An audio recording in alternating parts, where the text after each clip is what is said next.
Welcome back, everyone, to Wednesday Night Fights online edition. This is the Guilty Gear Strive top 8 of the night. I'm Dynamite, joined by... What's up, man? Charles here. Sorry, I had to mute the stream. I was like here in doubles, but how you doing? I'm excited. Guilty Gear, top 8, Wednesday Night Fights, always a classic. So, yeah, looking at this bracket, Razzle unfortunately DQ'd, but we still got a ton of great players here in this top 8, so I'm really excited just to get into it. Oh, yeah. Dadpool, Solstice, top half of winners top 8. Stealthy and Shine, bottom half of winners top 8. Zentai and Dende thick.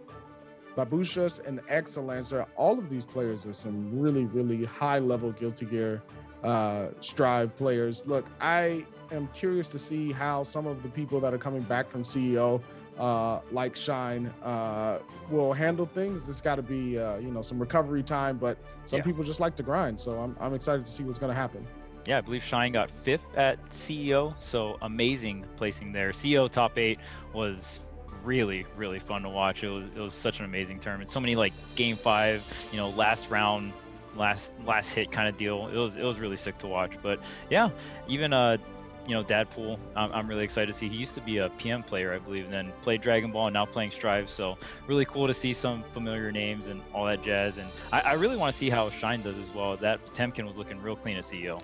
Yeah, and I also want to see the Maturino get supported. We got plenty of codes available, 30 plus, waiting to be clicked on, 2 clicks away for people to contribute. And I want to see all of them at 0 before the end of the night. I know we can do it. We got plenty of people around.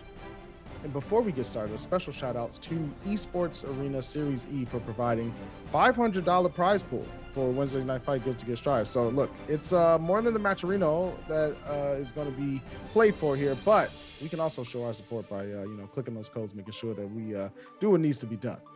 Yeah, absolutely. Maturino is such a great way to support any tournament scene, within the FGC, and you love to see it. Honestly, it's really pivotal in a lot of these like local online tournaments, especially with online getting better and better for the FGC. Strive kind of setting the tone with rollback, and now we're seeing multiple games with rollback. It's so sick to watch, and Maturino is a way that all of you guys can support it, just from home. And it's really hard for a lot of these players to kind of, invest so much time into the FGC, but it makes it a lot easier when the viewers are able to support the prize pool. And again, yeah, shout outs to ESA, just really always, supporting the FGC and supporting this tournament with $500. Absolutely. And speaking of support, we're going to get a little bit of Ramlethal lessons here with the mirror. Dadpool versus Solstice.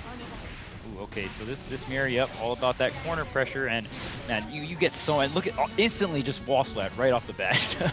I mean, that's the momentum that we're used to seeing from Solstice. Big counter hit here, carrying Dadpool back to the same side.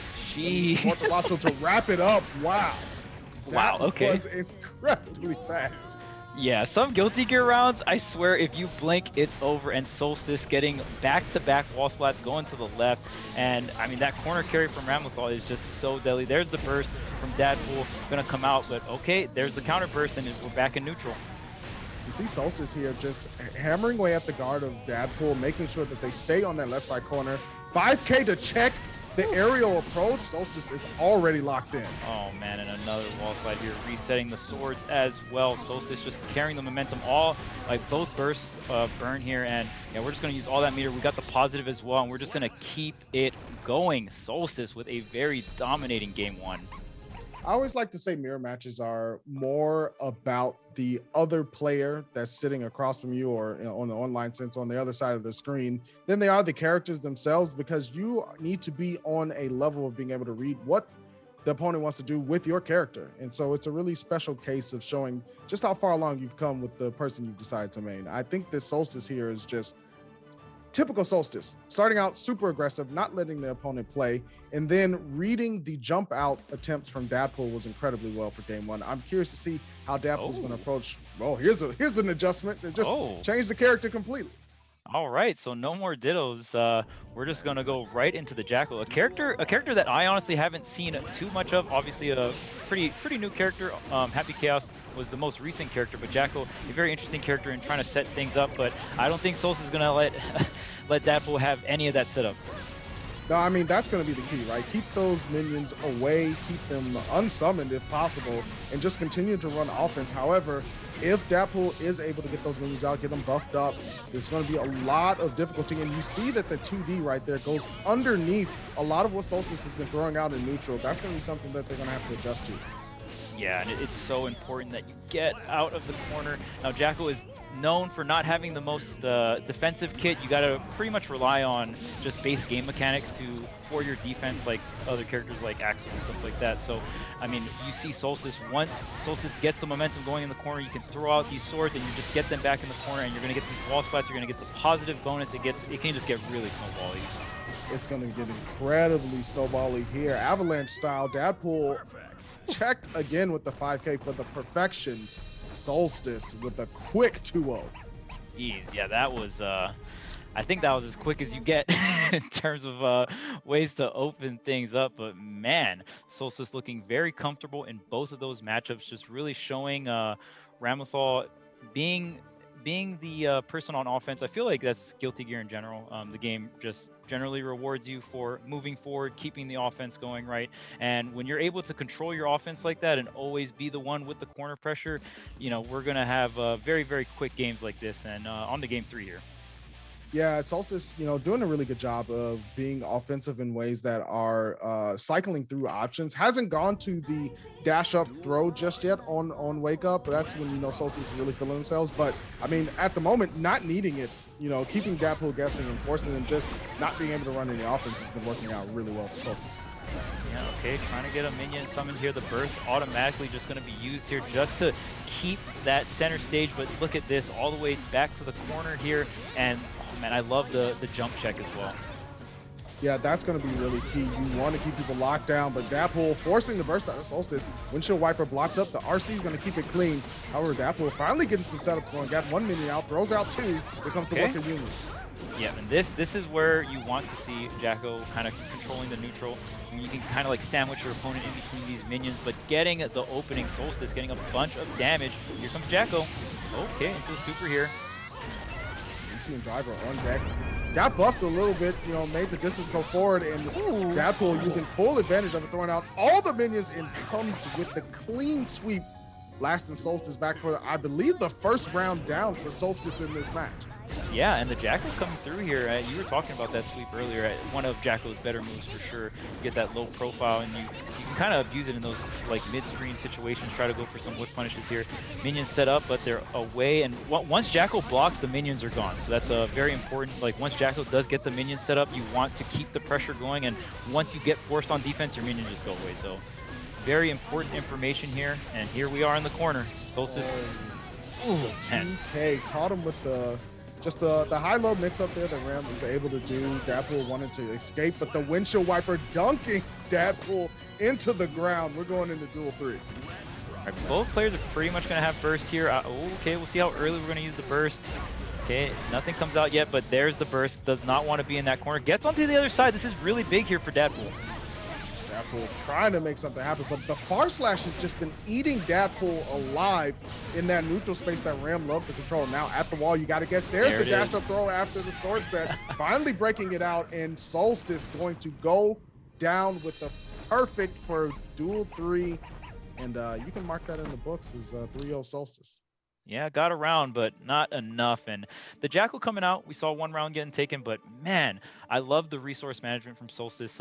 Take it to the left corner, you get out, well, I'll take it to the right, and it can be so oppressive, right? Because the fact that Ramlethal just gets those swords back when she's shooting the swords, it sticks into the wall. When you're doing that corner pressure and you get that resource back, it's so important. And I mean, the swords is so much to account for, right? It increases the corner pressure, it increases your damage output, sets up for the wall breaks. It's so good.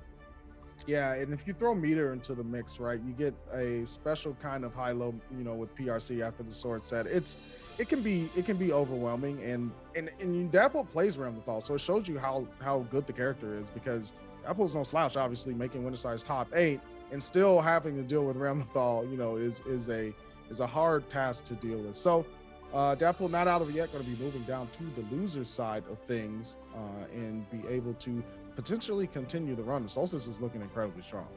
Yeah, that was a very convincing showing from Solstice, looking very clean on the Ramlethal.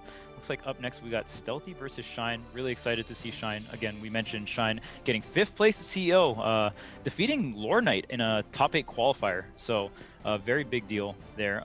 Lore Knight, obviously one of the best Guilty Gear players to do it out there, so getting a W there is big. I know the matchup can be a little rough, but still, I mean, that's Guilty Gear, right? I know Lornet was saying, like, hovering Gold Lewis in the character select screen. I wanted to see it.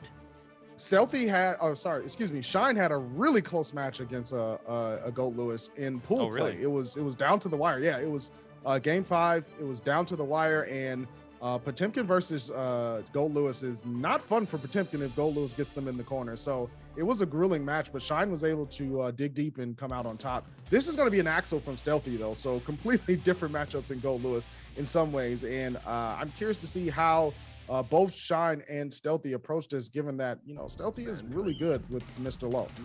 Yeah, and shout outs to Shine's new sponsor, Nerf. Let's go. Series E coming through. So again, another shout out to ESA for adding to the pod and even just making Series E a possibility right here. But can Shine get in? Obviously, Axel, known as one of the longest range zoners in the game, but kind of like Jacko in a sense where you're pretty much depending on just system mechanics for your defense. Yeah, that's going to be the key for Stealthy, is how they're going to be able to escape this pressure from Shine. We see the PRC sliding up into the pop buster, starting things out right. In the corners, Stealthy goes. Yeah, and that does so much damage. You just gotta, there's so much threat, especially when Potemkin gets that knockdown. There are so much meaty options that Potemkin can throw out here, but, oh, gets in. Wait a minute. Oh, baited the jump out from Stealthy and waited for the air throw to set up the finish. Shine with incredible knowledge there, knowing that Stealthy was going to go for a jump out.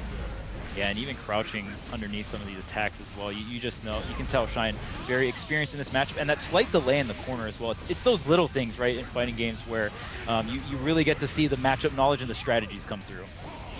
Absolutely. Right now, Shine needs to figure out how they're going to approach, strategically get to Stealthy. There's a slide head knockdown, pot buster, set up some big damage sliding on through again. No Garuda this time, just goes for a good old meaty normal. Stealthy backing up, trying to find some distance here, and that's going to be the key, is when can Stealthy slip in things like the command grab?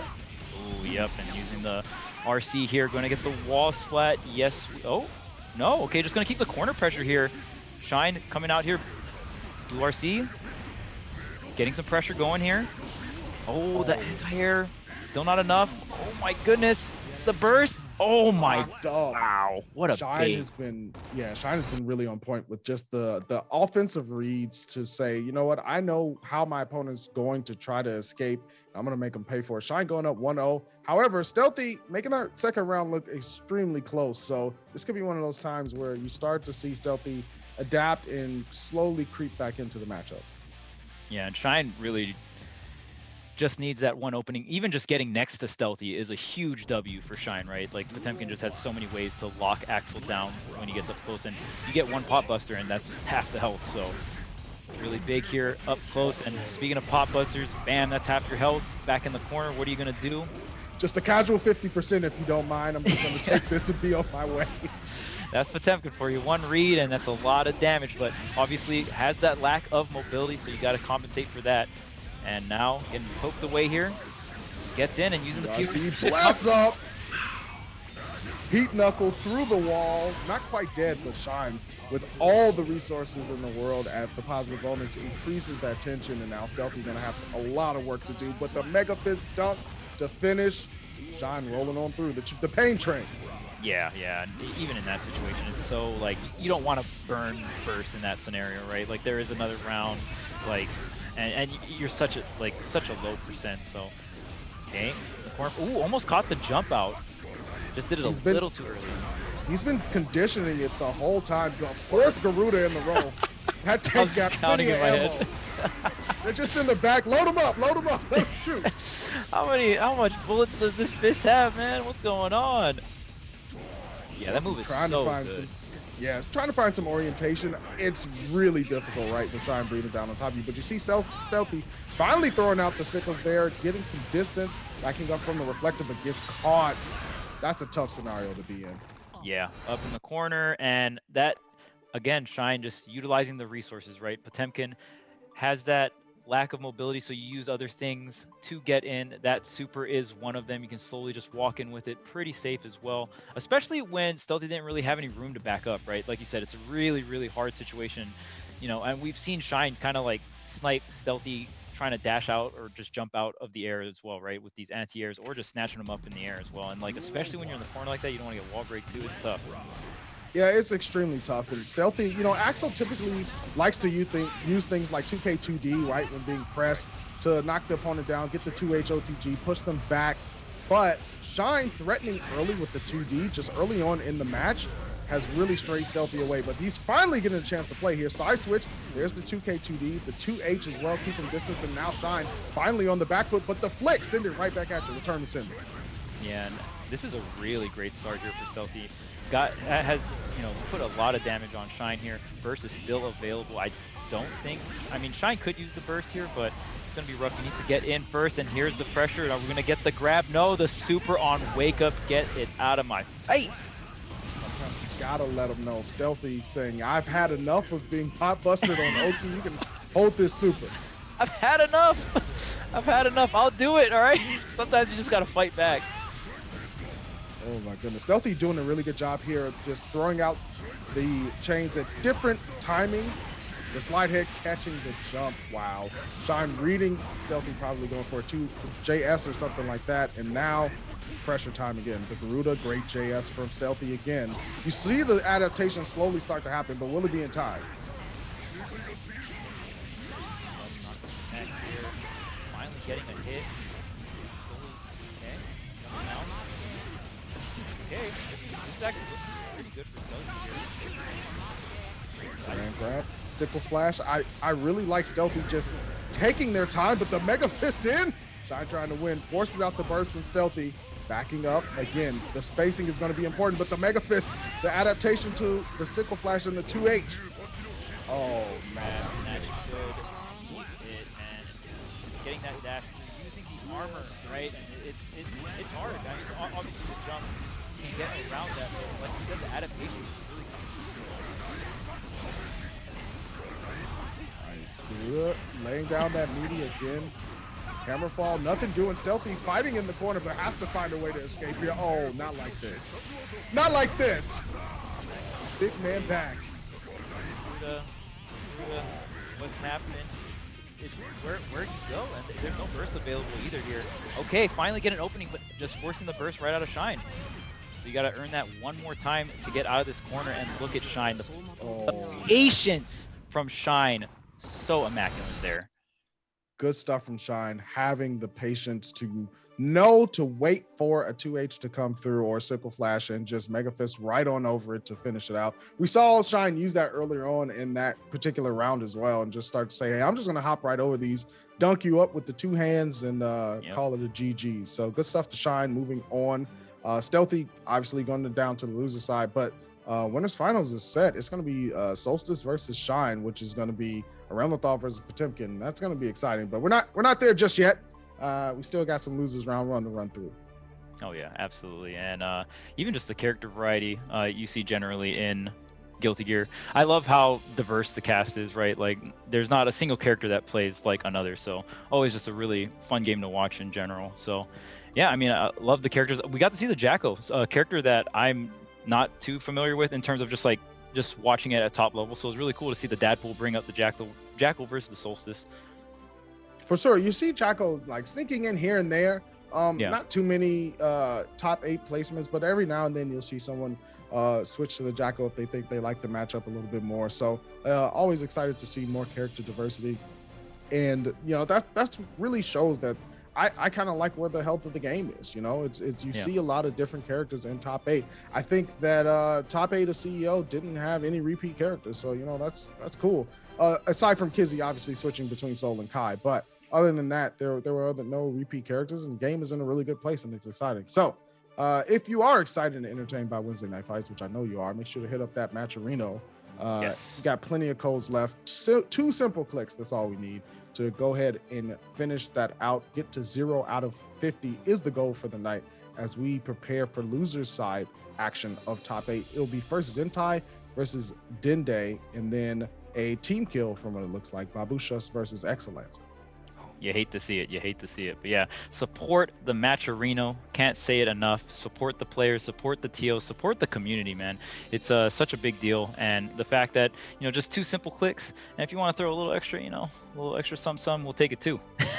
Absolutely. Look, more ducats in the bucket makes the players go a little bit wild. They get serious. Those combos start to not get dropped, and people start to really lock in. But we're going to keep it locked right here for more Guilty Gear Strive action. Top 8 winners final, Wednesday night fights of loser side. Dende versus Zentai. This is Soul Bad Guy from Dende, who we saw last week as well, put some damage down in the bracket.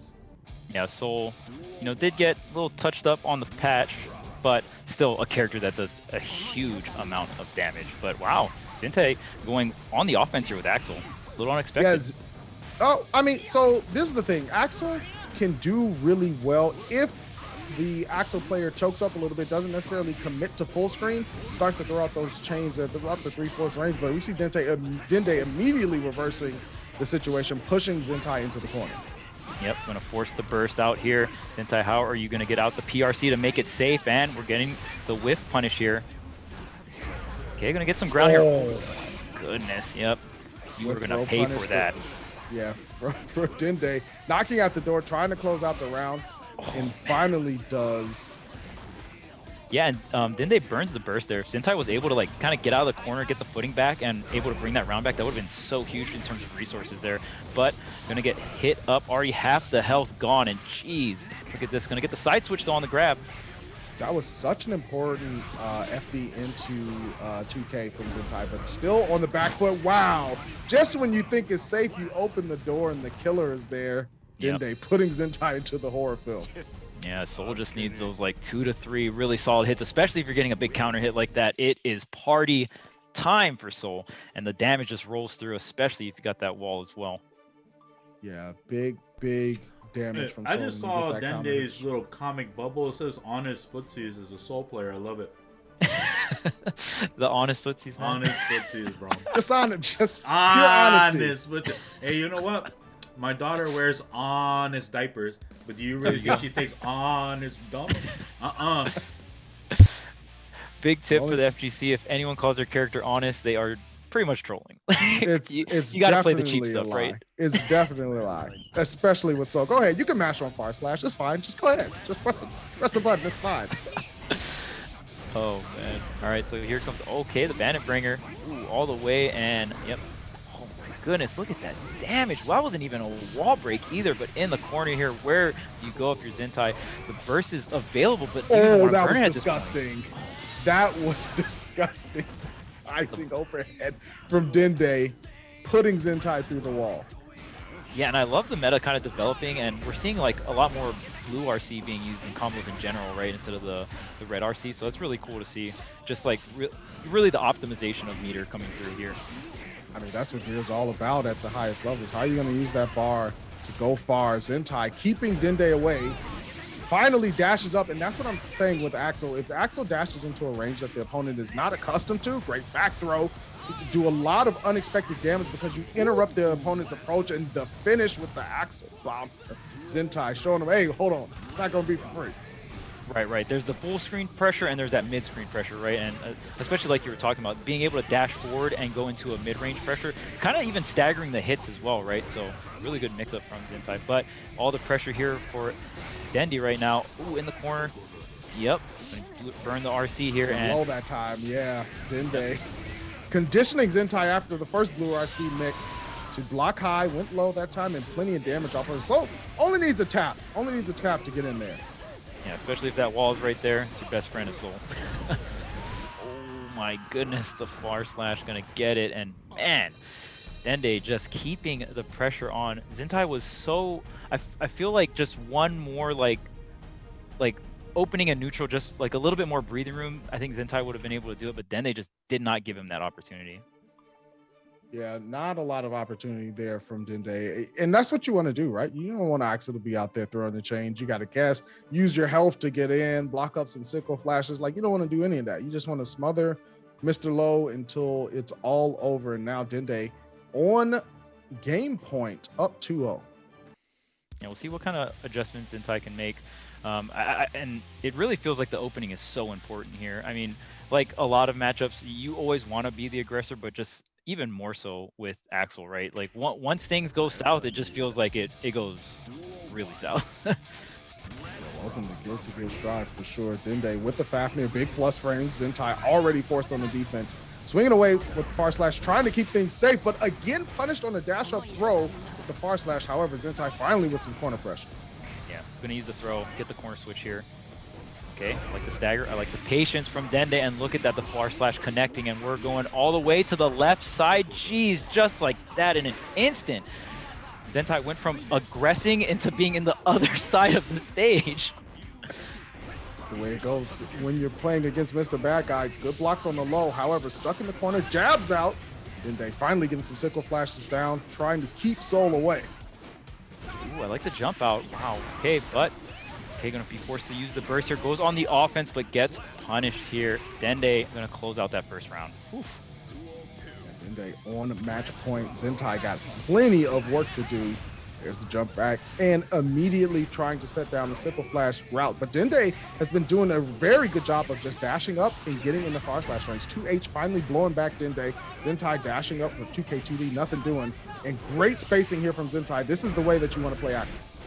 But here's the opening from Dende, and all these dash blocks paying off here in the left corner. There's no burst available as well, and if Dende gets hit at all, the burst is available. Not going to use it there though.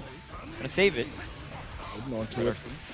Might not want to invest either, right? You got that round up. Depends on how it goes. Gunflame, dash up 2K Oki. Great JH there from Zentai. Keeping away, trying to survive one more day. Yep, avoid the far slash here, getting some space and going to finally close it out. Zentai finally getting around here, getting a little bit of momentum on his side. Yeah, game point needs this to put themselves on the board. 2K2 knocked out into the 2H. The Axel special, throwing out the sickle flash afterwards, could perhaps start to lay down some behavioral patterns to get the command grab in, but right now you got to play defense. Yep, utilizing that meter for the FD here. Gets the low though. Both players have the burst. There it is. Zentai already forced to use it here. Then they're going to have it, and this is last round, so see where Dende uses it here. Yep, there's the burst. There's an aggressive burst from Dende. And just stood there and looked at him, said, you know what, I'm confident. Do whatever you need to do. Yep, far slash. What are you going to do? What? I'm knocking. Don't open up the door. Zentai trying to space things out. Make sure the home isn't invaded, but Dende gets in. And the wild throw reset? Stop it. That was disgusting. Dende. I was expecting so many other moves to connect there, but Dende even mixing us, man. What's going on? With the wild throw, we grabbed Axel by the, what size is this jacket? Oh, that looks like an extra large. That's perfect. Let me just take this right on off of you real quick. Oh my goodness. Good stuff from Dende. 3-0. Moving on. Unfortunately, that means Zentai will be leaving out at 7th place, but you know what? That did not look like an easy time. So, can't blame him for sure. Yeah. And I feel like Zentai was adapting, was getting, the footing there for the match, but really just, I felt like just needed one game. One game is all Zentai needed, but then they didn't give him that game 3 was really close though, especially after the burst from Dende, especially since Dende didn't really get anything out of that burst. I was like, okay, this definitely can go in the favor of Zentai, but Dende was able to just get that one hit in the center, take him all the way, and was able to close out. Absolutely. I mean, that it was getting closer and closer, right? Like you could see Zentai starting to get the adaptations they need. Dende, unfortunately, just staying one step ahead for Zentai. So Dende will be moving on, and the retreat and reward for defeating one Axel is that they'll be playing Stealthy in Losers Quarterfinals. So congratulations, Dende. You get to run it again.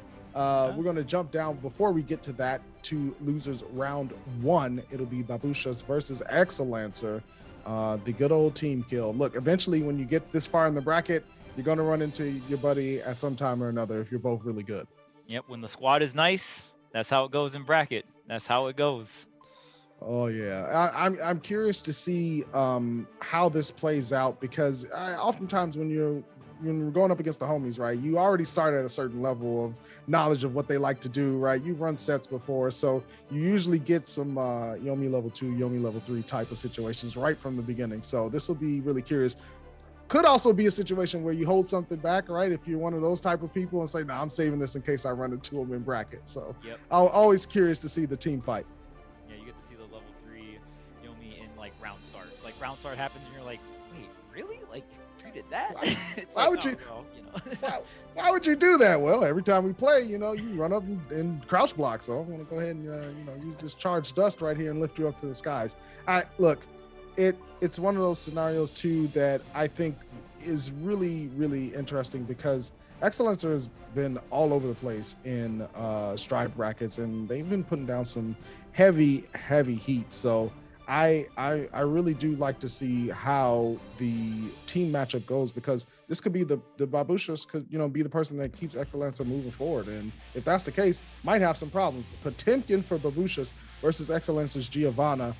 This is going to be an interesting matchup because in some ways Gio's got to come close, right? And that's sometimes not what you want to do against Potemkin, but you're kind of forced to with the character pick. Right. You have the mobility, you have like ways to whip punish, right? You got that great dash, but it's kind of like that Milia situation with Pot. Like at the end of the day, you got to fight me. And it can be really rough to get one like straight hit. Obviously Gio's got a little more health, so it's not bad, but yeah. Let's get it. Oh, letting the intros rock too. The good old teammate respect. Sometimes you just gotta let it rock. These intros are crisp. Here. Let's get it going. Okay. Slide head knockdown. Babusha's already in, sniping out the air dash with the JH.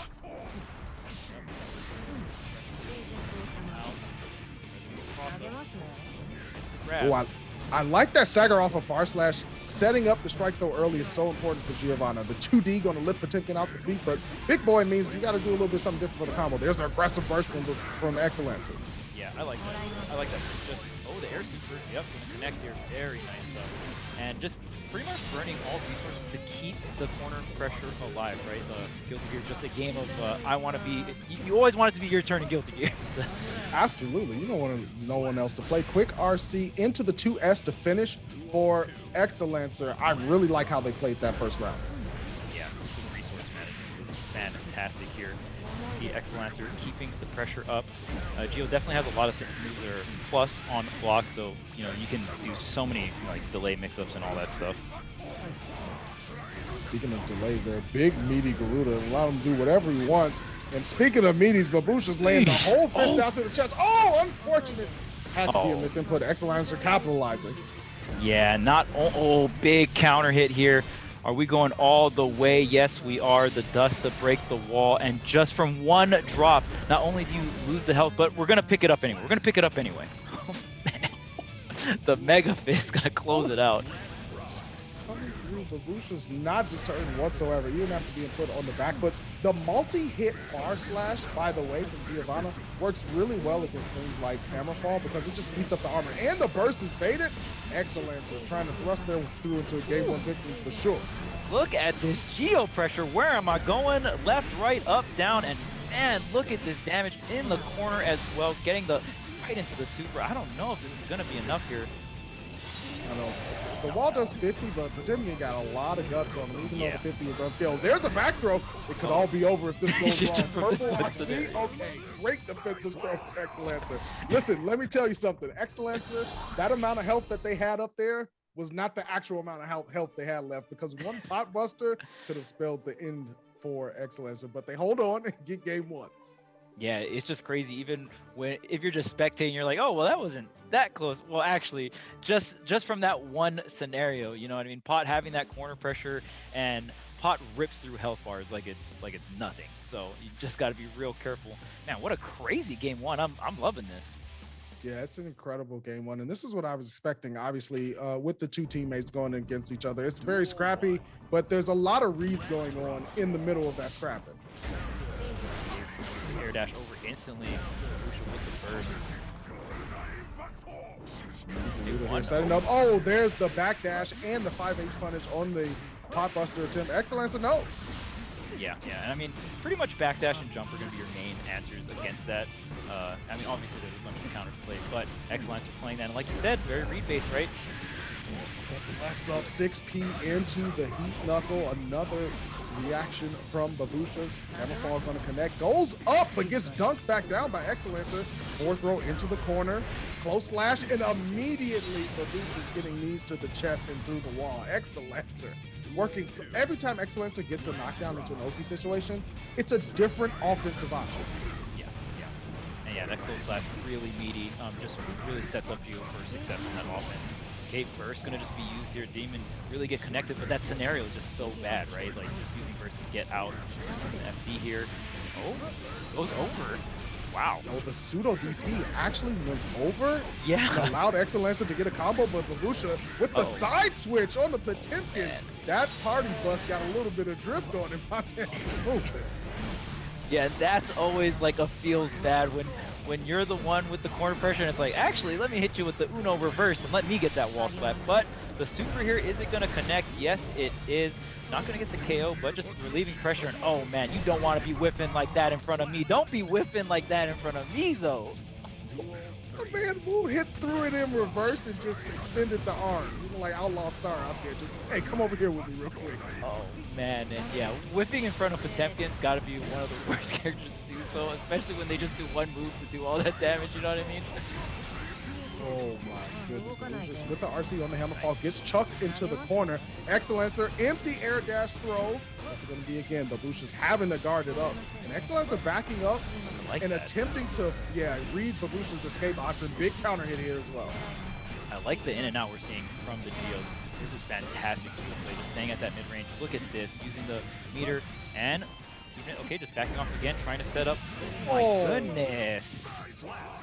Where do you go? Excellencer put Babusha's in the corner and hand him a box of Legos.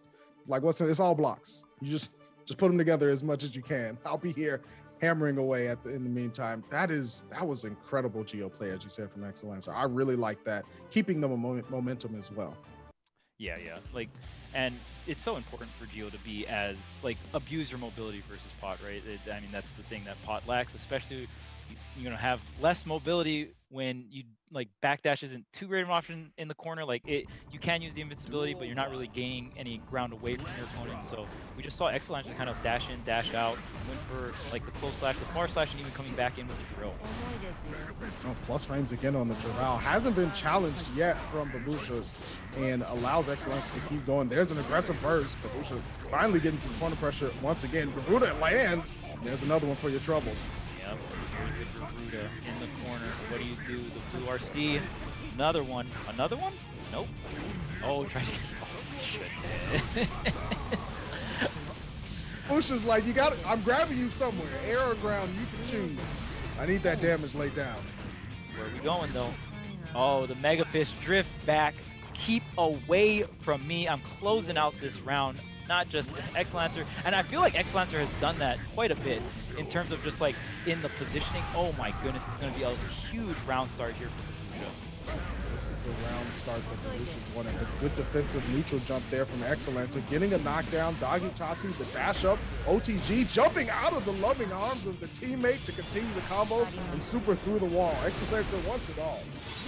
Dang, Excellence is looking kind of clean out here off the OTG as well, like you mentioned, and we already got you on the left side from the wall break. Obviously, when you use that super on the wall break, you are going to get that Oki, so Excellence, oh my goodness. And yes, what a whiff punish. That was so good with the air super from Excellencer. Wow. The amount of plus frames that Excellencer is getting is making Giovanna look like it's always their turn. And easier said than done to check it, right? With a high-level Giovanna, they'll mix you up and you'll try to guess right defensively and end up taking a ton of damage. Babusha's on the back foot for sure. Excellencer on match point.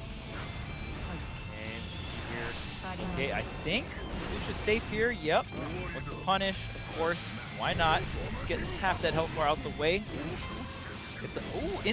I like the usage of the PRC, keeping the pressure up, making this very safe, and that should be it. I don't know if Gio has the guts to live that one. No, I don't care how many crunches you do during the day. That pot bust is going to hurt no matter who you are. And Babusha's getting a #1 on the board, finally, you know, scoring some points here and surviving, most importantly. Yeah, that was a really big deal. And I liked how Babusha was essentially, I think that game was huge for Babusha in a sense where he didn't really get reversaled in the corner too much. I feel like the first 2 games, X-Lancer was setting up that scenario a lot. Like Babusha wins neutral, and then X-Lancer gets like a back throw, corner switch right on the throw, and you know then it was all the X-Lancer show. But Babusha there was able to keep his turn in terms of positioning from in the corner, and that was a huge deal. Get the 2 pop busters to close it out. Absolutely, that's 5K check there from X-Lancer, pushing Babusha's into the corner. Early burst, not necessarily the wrong thing as well, because you get burst back pretty quickly in Strive. So if you can get out of danger, use it. But speaking of danger, X-Lancer reintroducing the threat. Here comes the Oki as well, along with the burst. So even if Babusha does get a reversal here, what are you going to do? And look at this X-Lancer still taking the turn here, backing up, coming back in, and great corner switch here. Oh, but I got a corner switch move though. Hold on to this. Dog Tatsu to close out the perfect round for X-Lancer in another match point. The Dog Tatsu, I like that. Gotta let him know. Babusha sliding up into the DMs, the goal burst blocked, and the flick off the wall to the heat knuckle. Yo, Babusha's not done quite yet. We sliding up. Yeah, the gold burst, that was a huge resource there, Babusha. This could be the opening, but the reversal throw, this is such a big deal. This has been like the thorn on Babusha's side, but fighting out here, the yellow RC. Okay, blocking high that time, nice. Oh, but still in the corner here against X-Lancer. Should be a wall split, but the burst coming through. Yeah, there's a burst again for Babusha, saving the day for just a while longer. Oh my goodness, PRC stuffed X-Lancer. Wow, finishing off with the Dusk. I was very surprised X-Lancer was able to squeeze out a button in that scenario, but able to close that one out. And again, the reversal throws in the corner felt like the MVP there for X-Lancer. It's so important to lay that down against Potemkin because it really forces the opponent to kind of second guess their own Oki situation. And X-Lancer did an incredibly good job of just letting Babusha know, like, look, if this pressure isn't tight, I'm going to chuck you into the corner. And now you got to play corner defense against Giovanna. Yeah. And we saw X-Lancer zoom in all around, not only in the corner, but coming in, coming out. It was very hard to deal with, honestly. And yeah, just amazing stuff. Really abusing that geo mobility, right? That air dash. Such a great air dash. And obviously being on the ice skates, you know, on the ground, just sliding on through. Oh, yeah. Yeah, she dips both of those boots in Crisco before she starts every fight. She just be gliding on them. So X-Lancer doing an incredible job, as you said, laying down that pressure, and has earned the right to face Dadpool in the bottom half of the losers quarterfinals. So look, I'm really excited to see that matchup, just because obviously Dadpool working with the Ramlethal, a different kind of barrier for X-Lancer to be able to approach, but both of these players have some high-powered offense, so that's going to be a really good one. Oh yeah, and Geo definitely one of my favorite characters to watch as well. Just, you know, like just a sick character, just looks sick, and just the tools that Geo has in terms of just for spectating is so hype, right? Like high mobility characters always fun to watch, especially when you get like those really sick whiff punishes and you get all those corner carries. It's so fun to watch. Absolutely fun to watch for sure. And if you're having fun watching, make sure you hit up that Matcherino code. It's !Matcherino in the chat. You can go ahead and contribute. 2 clicks is all you need to contribute some ducats in the bucket for these players. And again, big shout outs to Esports Arena for throwing $500 into the pot for this one this week, and I believe a couple weeks after this as well. So, you know, hats off to them for keeping that high intensity strive action going. But let's do our part as well, right? Like, we got 36 goals left. We can go ahead and click and add in. If my math is correct, that's almost 10%. That is now 10% of the people in chat. So that's all we need. Just 2 clicks. That's all we ask. Not even 2 seconds, man. I can do 2 clicks, like, bam, I'm done. Easy. Already did it. Easy clap. Easy. Too easy. And speaking of easy, or at the opposite of that, we're going to be going into even more Guilty Gear Strive action. This is Dende versus Stealthy. Now, Stealthy had the privilege of watching Zentai, right? Like, so you already know what Dente's all about. What not to do. Yeah. What not to do. We'll see. Okay, we're running the intros. Oh, never mind. Let's get right into it. Straight to business. Stealthy, a young man on the West Coast, they don't got time for that. We're trying to fight. We're trying to grind. If I don't win here, I'm already on the grind. You already know. Back in the towers. Yep. Fighting for my life in the towers. Let's get it. Dende taking a careful approach here. You see the dash blocks, right? Just dash up, down, back, trying to see if that 2H or Sickle Flash is coming through. Great 2S spacing there for Dende. Yeah, that dash blocking is so important. I mean, just against zoners in general, against in any fighting game, right? You want to dash block, close that space, go for another dash block. Really, just put that zoner in an uncomfortable, just not so comfortable position, right? They don't want you to be next to them. Absolutely. Turnaround 5K, 3 frames. Button, the legend continues for Soul Bad Guy, but Dende with the life advantage. The pro tag button. And for some reason, Chip's got it too, but all right. Dice Case vision, baby. We're all here to see it. 2K, 2D knockdown into the 2H. And you see Dende using that defensive sequence from Axel, which is super important, right at round 1 of game 1 to let Dende know, like, hey, you're not going to be able to just run up on me for free. Oh my goodness, it's Stealthy. I love how Stealthy kind of just dealing with this mid-range blocking here, but don't matter how good you are at that, once Soul's knocking on the door with that far slash, the wild throw, look at this damage, and wow. Yeah. I'll never get over Wild Throw's animation. The jacket check is too clean. I love it. I love seeing it every time. Step back, close slash, okay, yeah. Dende's really feeling it. Yeah, and when you get a back dash opening like that, you just get so much out of it. Ooh, face up first, and that is your life. No, not gonna get the wall splat. Oh. I know the name is Dende, but it's looking like Namek Saga Piccolo after he fused with Nail out here. This is some power coming out. Oh yeah, for sure.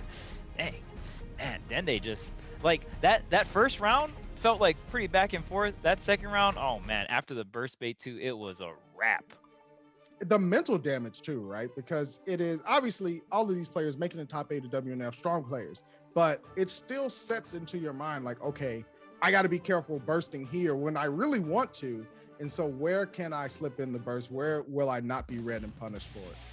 Yeah, and in terms of resources in Guilty Gear, burst is definitely up there in terms of importance, right? If you know exactly when your opponent's going to burst, that's such a huge W for you in terms of just like damage positioning, getting that positive bonus off the wall break. Such a big deal, and such a huge resource. Now after the 2K 2D knockdown into the 2H, incredible spacing from Dende because sticking out that 2K bravely before far slash gets there and just stuffing Dende's approach is going to be super smart. Dash up throw, gotta let him know. Yeah, and I like that from Stealthy. Just you can't dash block all day on it. Yeah, there's the burst point for Stealthy, keeping the corner, but again, 5K is here to stay. Dende letting Stealthy know, like, no, not by the skies, but by the ground is cool. Ooh, there's the burst after the RC. Okay. Right now, Stealthy looking like in a pretty good position, but just one opening from Dende. You see how careful Stealthy is playing this because if you get hit once, it could be... Oh, wow, gets out, though. Got out. Stealthy has meter. Got to find where and if they're going to... No, didn't need to YRC at all. Just a clean neutral jump from Stealthy. I really like that. And like you were saying, Stealthy finding the places to get the life lead and then force Dende to play the war of attrition. Yeah.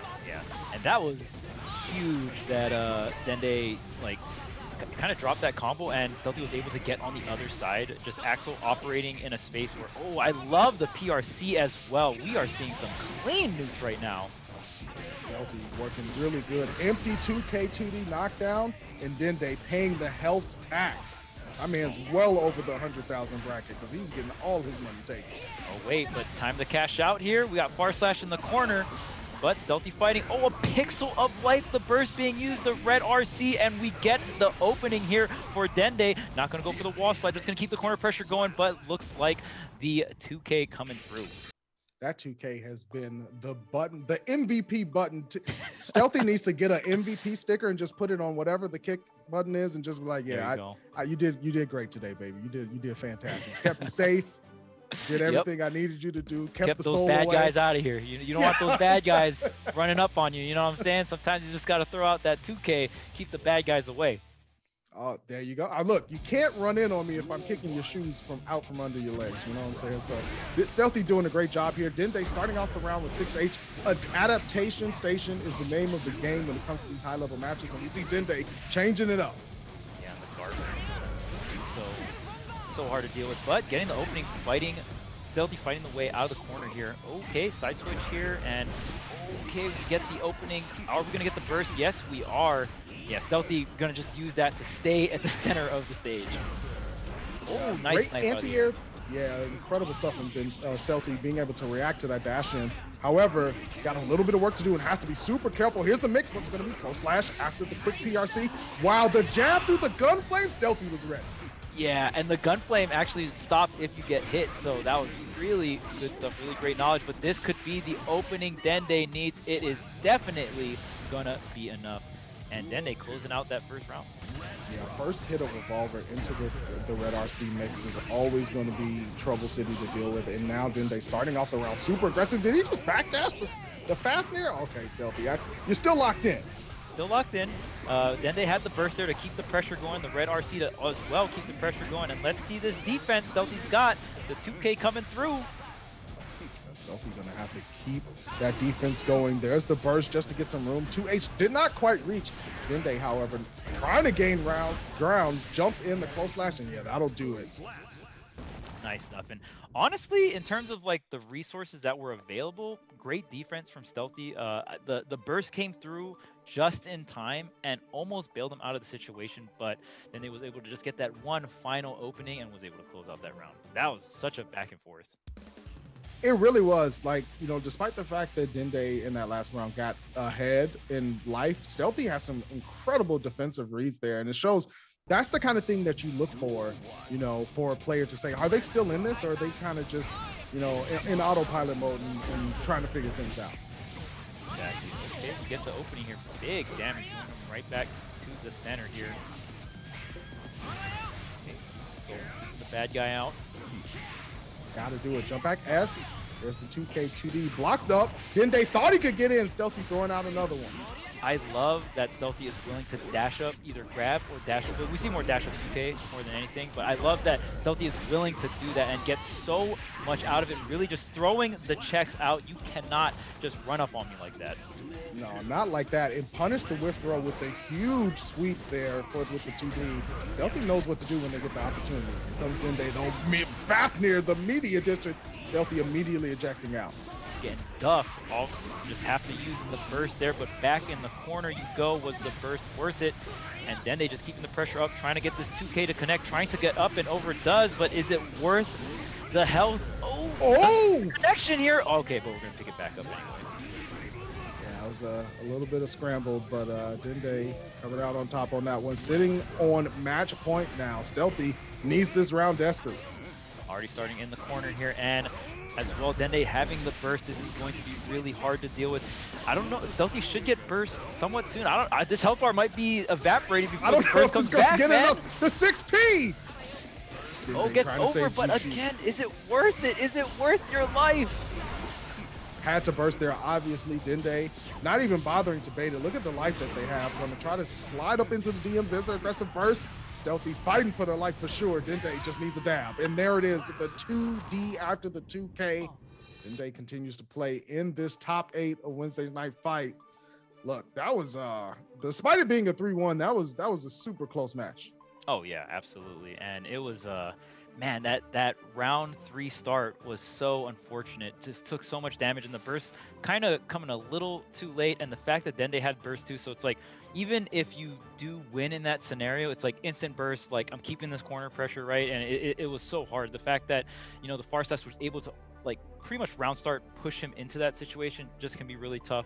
But really well played, honestly. I loved Stealthy willing to kind of mix the full screen and mid-range game together, right? The dash up 2Ks were really impressive. We even saw, like, I think 1 or 2 dash up grabs, so really good stuff. I love the mix of defense and offense, kind of keep Dende on the toes there. Yeah, you kind of have to as Axel, right? I like to call it the active defense, right? Where you're not necessarily going on full, like, close range offense, obviously, but you're going into that mid-range space and throwing out your normals at pacings that keeps the opponent on their toes. We saw 2K2D land a lot. Unfortunately for Stealthy, that's going to be the end of their run.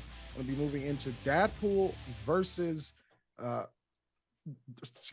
versus Excellence, or Giovanna versus. I saw the Jacko and got excited. The Jacko from Deadpool versus Excellence is Giovanna.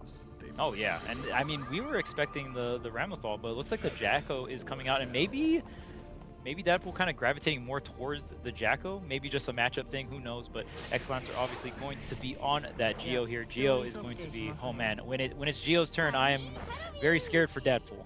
That's all I gotta say. Yeah, that's gonna be the key, right? Like making sure that Excellencer doesn't get a turn. We saw Babushas have problems with that.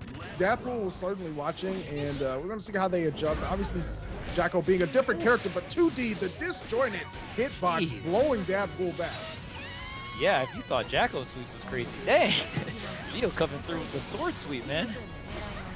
Oh, plus frames again off of the Travail. Excellence are having a great time. Great neutral jump to Deadpool. Finally gets things started. Corner switch here, and the minions out as well. This is a great turnaround. Gonna use the red RC here, keeping the pressure going. The minion is out as well. Okay, gonna get the jump out. The minions here, Deadpool continuing with the soccer kick, but the super, Jacko was holding the minion. She can't block, and it went through everything. However, the minions ate a lot of that damage. Yeah, completely worth here. Getting the throw, the burst is available. Gonna use the blue RC, the burst gonna come out from Excellencer, trying to close out this round, and it was worth it. Absolutely worth it. Despite the super not trading incredibly well for Excellencer, still put that scenario for them to close out the round, and it's great jump in, forcing out the burst immediately in round 2. Yeah, and I agree with that, just using the burst there. Again, Jacko, a character that once you get the minion set up, you want it to stay your turn. But in the corner here, the drill going to set up the dust, going to break the wall, and just like that, Deadpool starting the round with the burst and in this position. But wait a minute, here comes the super. Decent driver coming out, but whiffing, not going far enough. Giving Excellencer another chance. Deadpool on last legs. One more tap, and that'll be it. But through the wall we go. Deadpool with positive bonus can maybe make a comeback here. Yeah, the positive bonus, but we got cool bar and the counter hit. Ooh, that was such a clean whip into the super. Is it enough damage? Oh my goodness, a pixel. No. And OTG, yeah, I was going to just say it's still possible. Deadpool with the greatest of comebacks. That was sick. Yeah, that was really nice. And kind of just backing up in the whiff punish on the air super. We've seen Excellencer actually whiff punish with the air super, but that time Excellencer kind of being a little bit aggressive with that air super, and Deadpool making him pay for it. Yeah, you often don't see Geo getting punished for that air super, but Deadpool was ready. Yeah, especially when you got Geo in the corner, jumping up high like that. It's a it's hard to do it, but if you're ready for it, you can. Got the minions out in an advantageous position too. Has Geo sandwiched.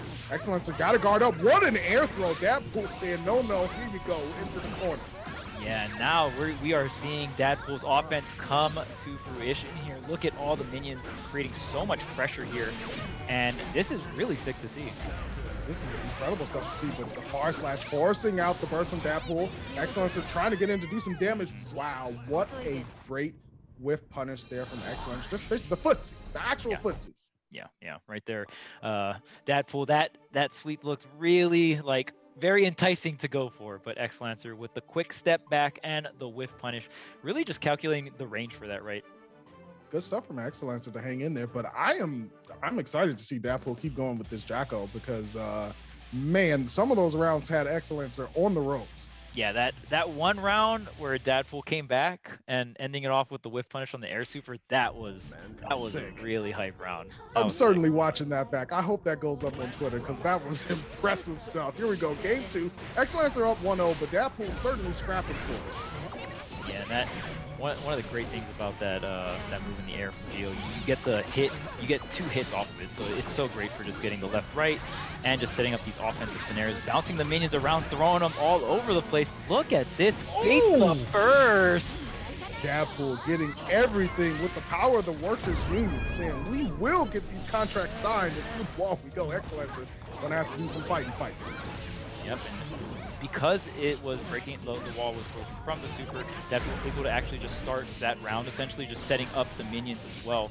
But here comes Excellencer with the offense. cross up, blocking Deadpool in the back of the dome. YRC, my turn, please. No, says Excellencer, and the punish. Yeah, that was such a good bait on the YRC there. And I mean, like we talked about earlier, Jackal really uses the meter. I mean, you can use it offensively, obviously, but in terms of your defense, it's a lot on system mechanics first, the yellow RC, right? So really good bait from Excellencer. But here comes Deadpool with the offense here, left corner. Gonna jump out. Had an Excellencer hemmed up, trying to grab the pocket. It's only going to be Deadpool with the throw. Setting up again. Excellencer super on the defensive, and a great throw. Wow, how do they do it? Yeah, Excellencer so good at getting those reversal throws. Another one as well for the damage, keeping the pressure up. And now look at this. Okay, there's the YRC. Deadpool has burst as well, and 50% tension, can super cancel here. Does with the PRC, doesn't quite get the wall crack, stuck out a limb. This might punish, and it does. Deadpool getting blasted back. Excellencer pulling the trigger. Yep, you gotta respect the super there, and Deadpool. I mean, honestly, like, just had the minions set up too, so I don't think that was necessarily a bad swing, more of just a great super coming out from Excellencer. And I believe that was the first time that Excellencer went ahead and did that as well. So, you know, saving it. We saw them bust out the wake up super once on when the minions were set up.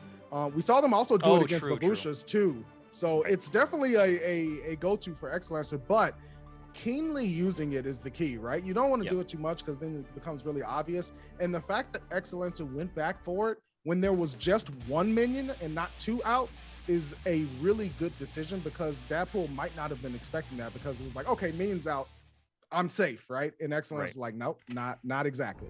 Yeah, there's so much, and even at that point, there's so much on the mental stack too. You might not even notice your opponent's bar as well, right? You're trying to juggle the minion meter and all that stuff as well, trying to see if they have burst or not. But there is the sword sweep coming through, and we're going all the way to the left side, getting the wall break as well with the dust.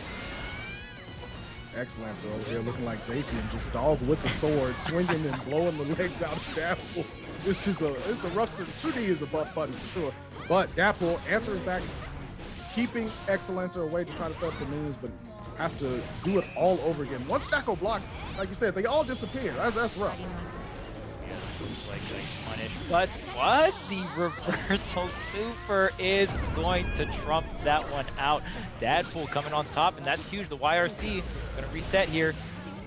But the close slash from Deadpool gonna close that one out. Deadpool with the reactions on the super, good stuff for sure. Needs this round to keep things going and put a 1 on the side. Rollback, baby. Got those reactions on deck. It's all possible now. Plus range for Excellencer, 2D, the dash in, FDing from Deadpool, trying to get enough space to hit a button here, but still hemmed up. Blocks for blocks. Yeah, that's great uses of the FD, but it is still my turn. But wait a minute, gets the minion out, and now finally getting that sandwich pressure here. Okay, wow, and still keeping out 2 minions here. My goodness. Throwing down the minion, dispelled by Excellencer, and immediately in the double dash forward. Deadpool goes for a wake-up super of their own, but Excellencer was already in skies. PRC keeps it safe, and Deadpool continues to offense DP'd out of the air. Yeah, and that was a lot of tension there used from Deadpool to get out of that scenario. Was definitely worth super into PRC. Very common usage of tension. Ooh, the counter hit. This should be it. Oh no, maybe too far to convert. But yeah, I think the knockback distance was just a little bit outside. Good awareness from Deadpool too, to not try to follow up, end up whiffing, right? And then opponent attacks, and you end up getting blown back. So safe stuff from Deadpool, closing it out, getting a game on the board, all important, and hanging around. Yeah, that was really great awareness from Deadpool. Just getting the double hit, setting up the minions in the corner, right? And at that point, I think there was no resources available for Excellencer, so it's your turn for real, you know? Yeah, I'm good. My everybody's out of bullets. I can walk out safely and do what I need to do. I can swing the foot. We're good. Sometimes it'd be like that. Deadpool, I like I said, this set is super close, but Deadpool has slowly but surely been putting Excellencer on the back foot, and I'm curious to see how this game 4 starts with a whip DP. That's the answer. Man, and already a burst being used is such a huge resource, and here's Deadpool on the offense, getting the counter hit into the super. Gonna get the wall break as well. This is gonna be so huge for the open. Oh wait, no, not. I thought it was gonna send wall. Yeah, just outside, but huge likelihood for Deadpool. Still has burst available. Great challenge there as well. Lays down the minion for the meaty. Oh, Excellencer. Yeah, looking a little rough. Deadpool seems to be warm. Oh yeah. When Deadpool is on, it's so great. It's like light and day with Jackal when you see offense and defense, and it's wild. Like we saw Deadpool bring out the Jackal in winners, and it looked nothing like this.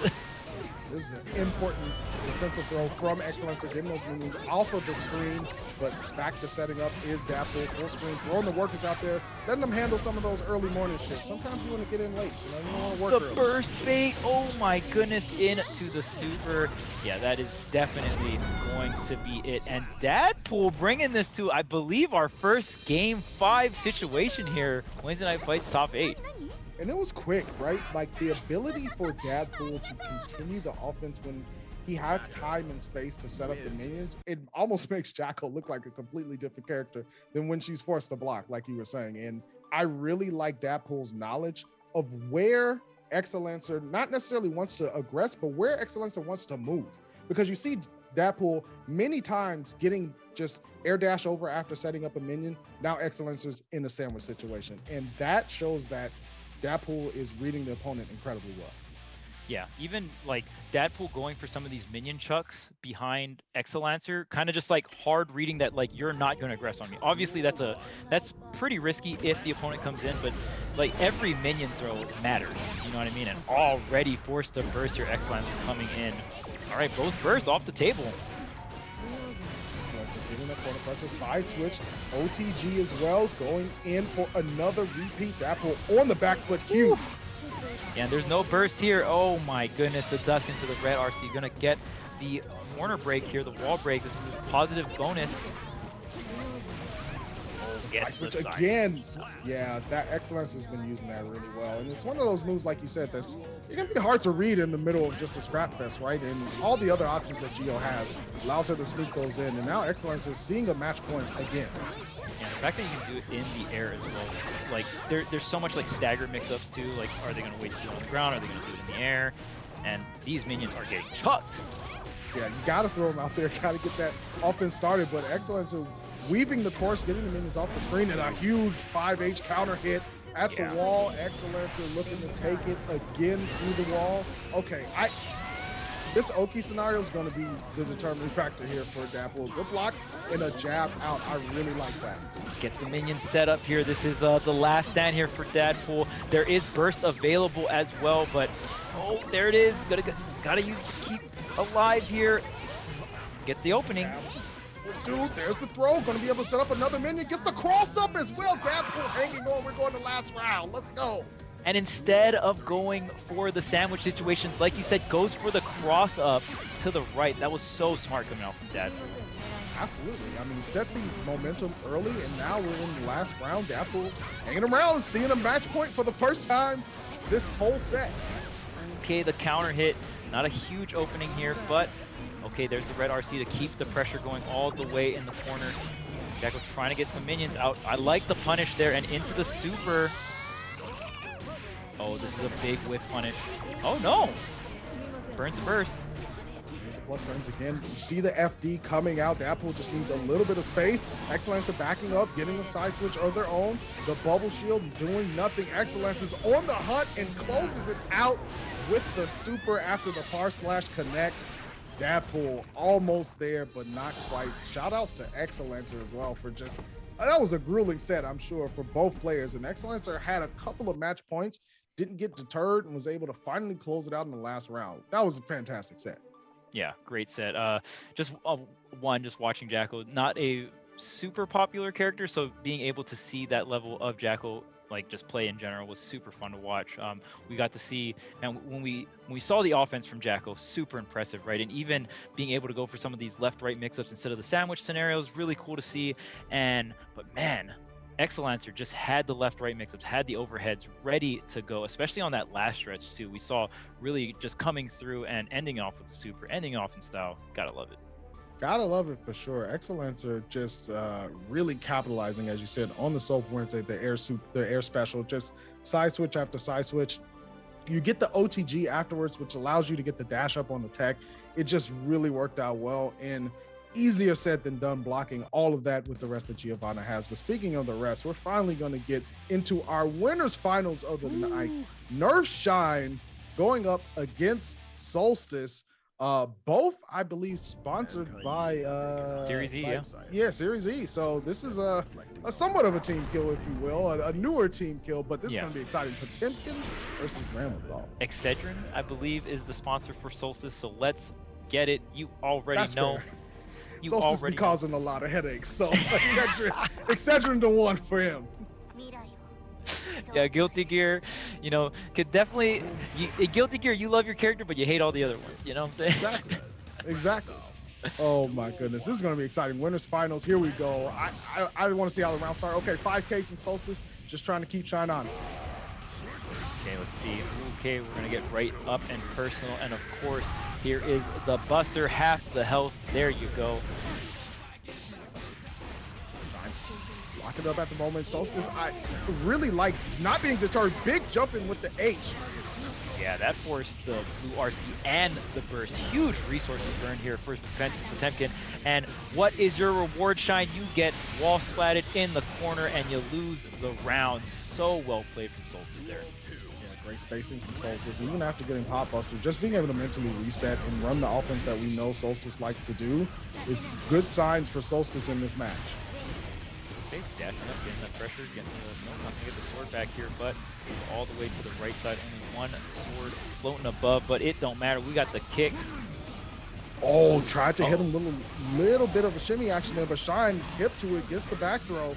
Now Solstice fighting their way out of the corner. Shine wisely spacing it out, doesn't want to get caught up with any of Ram's quicker buttons. There's the multibato and the immediate cancel. Blue RC, we out it.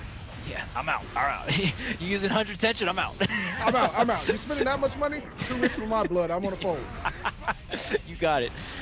Just and I like that from Shine. Just prioritizing the corner positioning, right? Like, I want to be the one in the corner. I will burn 50 tension, and just like that, gonna get rewarded there. Shine closing out that round.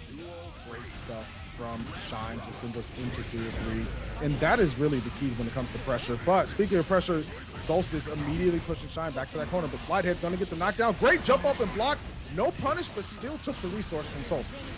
Yeah, the lift grab there.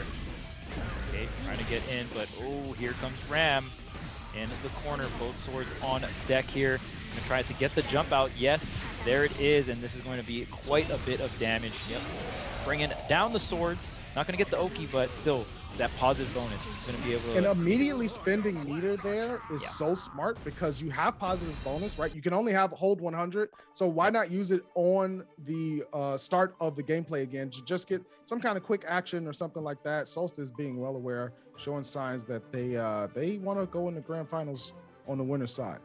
Yeah, and that scenario is just really tough to deal with. You're not dealing with the super Oki from the wall splat, but when someone gets a wall splat and they're already at 50 tension, you know that they're probably going to aggress on you with something and use meter to like keep their turn or use it for neutral. So the fact that they have that in their pocket while going into the next scenario, and it's like, oh, well, I can use this and I'm gonna, like, by the next scenario after that, I'll have another, 50 tension. Absolutely. It's almost like a free opening, right? Like, they get to pretty much do whatever they want, and Solstice is capitalizing on that for sure. Game 2, here we go. Shine certainly kept it close and never count the big boy pilot out when it comes to Potemkin. You on the Garuda, Solstice just having to hold it. Look at that chip damage. Holy smoke. Yeah, it sucks because obviously you don't want to get hit by that move, but like low-key you don't want to block it either. But obviously on get up, there's no other option unless you got a DP, right? I mean, that's the pain that you live if you don't have that invincible reversal. But Solstice fighting their way out, surviving the Garuda onslaught, has 50% meter and burst as well, so it makes it happen. Yep, 2 hits there, gonna break through the armor, and now it is my turn. Solstice taking doing a bunch of damage here, getting the wall splat as well, and very close to this 50 tension as well. Looking for the aerial pulse. Nice backstep from Solstice, not committing. You listen, in anime fighters, when someone normal jumps at you like that, it is frightening, because it is one of those things where the options and the arc that they're at can really throw you off guard, and Solstice is wisely backing up, but Shine moving forward with the Potemkin bust. Yeah, and that's you're cashing out big on that burst read there, and just like that, this should be it. Yes, the Mega Fist going to bring it through. And I mean, like you said, you know, when someone jumps like that, especially when you're up against Pot, there's so many great moves you can come down with as well, right? The Mega Fist, obviously, one of the go-tos. Absolutely. Shine hanging around, looking to even things up at one game apiece. Solstice, though, fighting from that neutral positioning, not letting Shine forward unless they're pushing them back to the corner. The Mega Fist PRC, huge damage. 2D knockdown as well, and Shine just waiting. Like, I dare you to press a button. Oh, I love the RC as well. Just Shine not wanting to give up the position here, slowly trying to creep on forward with Solstice, not letting him have his way here. So smart to flick the explosion as well. Shine not having any of that open set, just right back at you. Yeah, there was no swords for quite a while there, but Solstice getting both swords back. No burst available for both players. Here comes the super, but what happened? Okay, I was like, well, who got it though? That was such a smart decision from Shine to use the super there for the reflector and just force Solstice into a position where if they jumped and hit a button, that was it. That reflector comes out really fast. Yeah. And I don't think that was on reaction, but nonetheless, I mean, even if Solstice stayed grounded, just a great tool to kind of get yourself out of the corner, right? Because the swords were behind you. I don't know exactly how much, but I think at least one sword was behind Shine there. So just kind of using that to create space. And I feel like obviously that super is used for damage as well, but one of the main like ways I see a lot of Pot players use that super is just to create space and just let them come forward. Absolutely. Good stuff there from Shine. Getting the slide head knockdown, missing the Potemkin Buster, but forcing the burst out from Solstice. And look at that, just a couple of trades, and Solstice is already below half health. Yeah, the tech is oh my goodness, that grab is raw. Violence incarnate there with that grab for sure. Like almost like a cartoon just punched down to the ground, you know what I'm saying? Sponsored by Acme is going to be next for Shine. But it's Solstice knocking away another flick on this explosion. Shine showing the big brains. Oh man, something is just feels very disrespectful when it's like slash and you just see Potemkin flicking you, you know what I mean? Like, so funny. Oh my goodness, the Potemkin plays from Shine are out of this world at the moment, and Solstice is heavily on the back foot, a double Garuda. Oh man, look. We just started the round. Oh, did he take it? Oh my god, my man's burst. Oh, Shine, you're the worst. That was rough stuff there. 2-1 for Shine, turning the tables. Man, that was, and like we said it earlier, when you have, if there's something you ever want to get a read on in Guilty Gear, is your opponent's burst, because you can cash out big, and you already know. Yeah. Especially if you're a Pot player, you are all about those big reads. I get the 2 to 3 big reads, and it is GG's. That's all you need. I mean, look. The trading, if you're going from the neutral game and you're trading with Potemkin's buttons, even on Ramlethal, that's not something you want to do. Oh, again, another burst bait. Shine is locked in. This is a heat-seeking Potemkin at this point.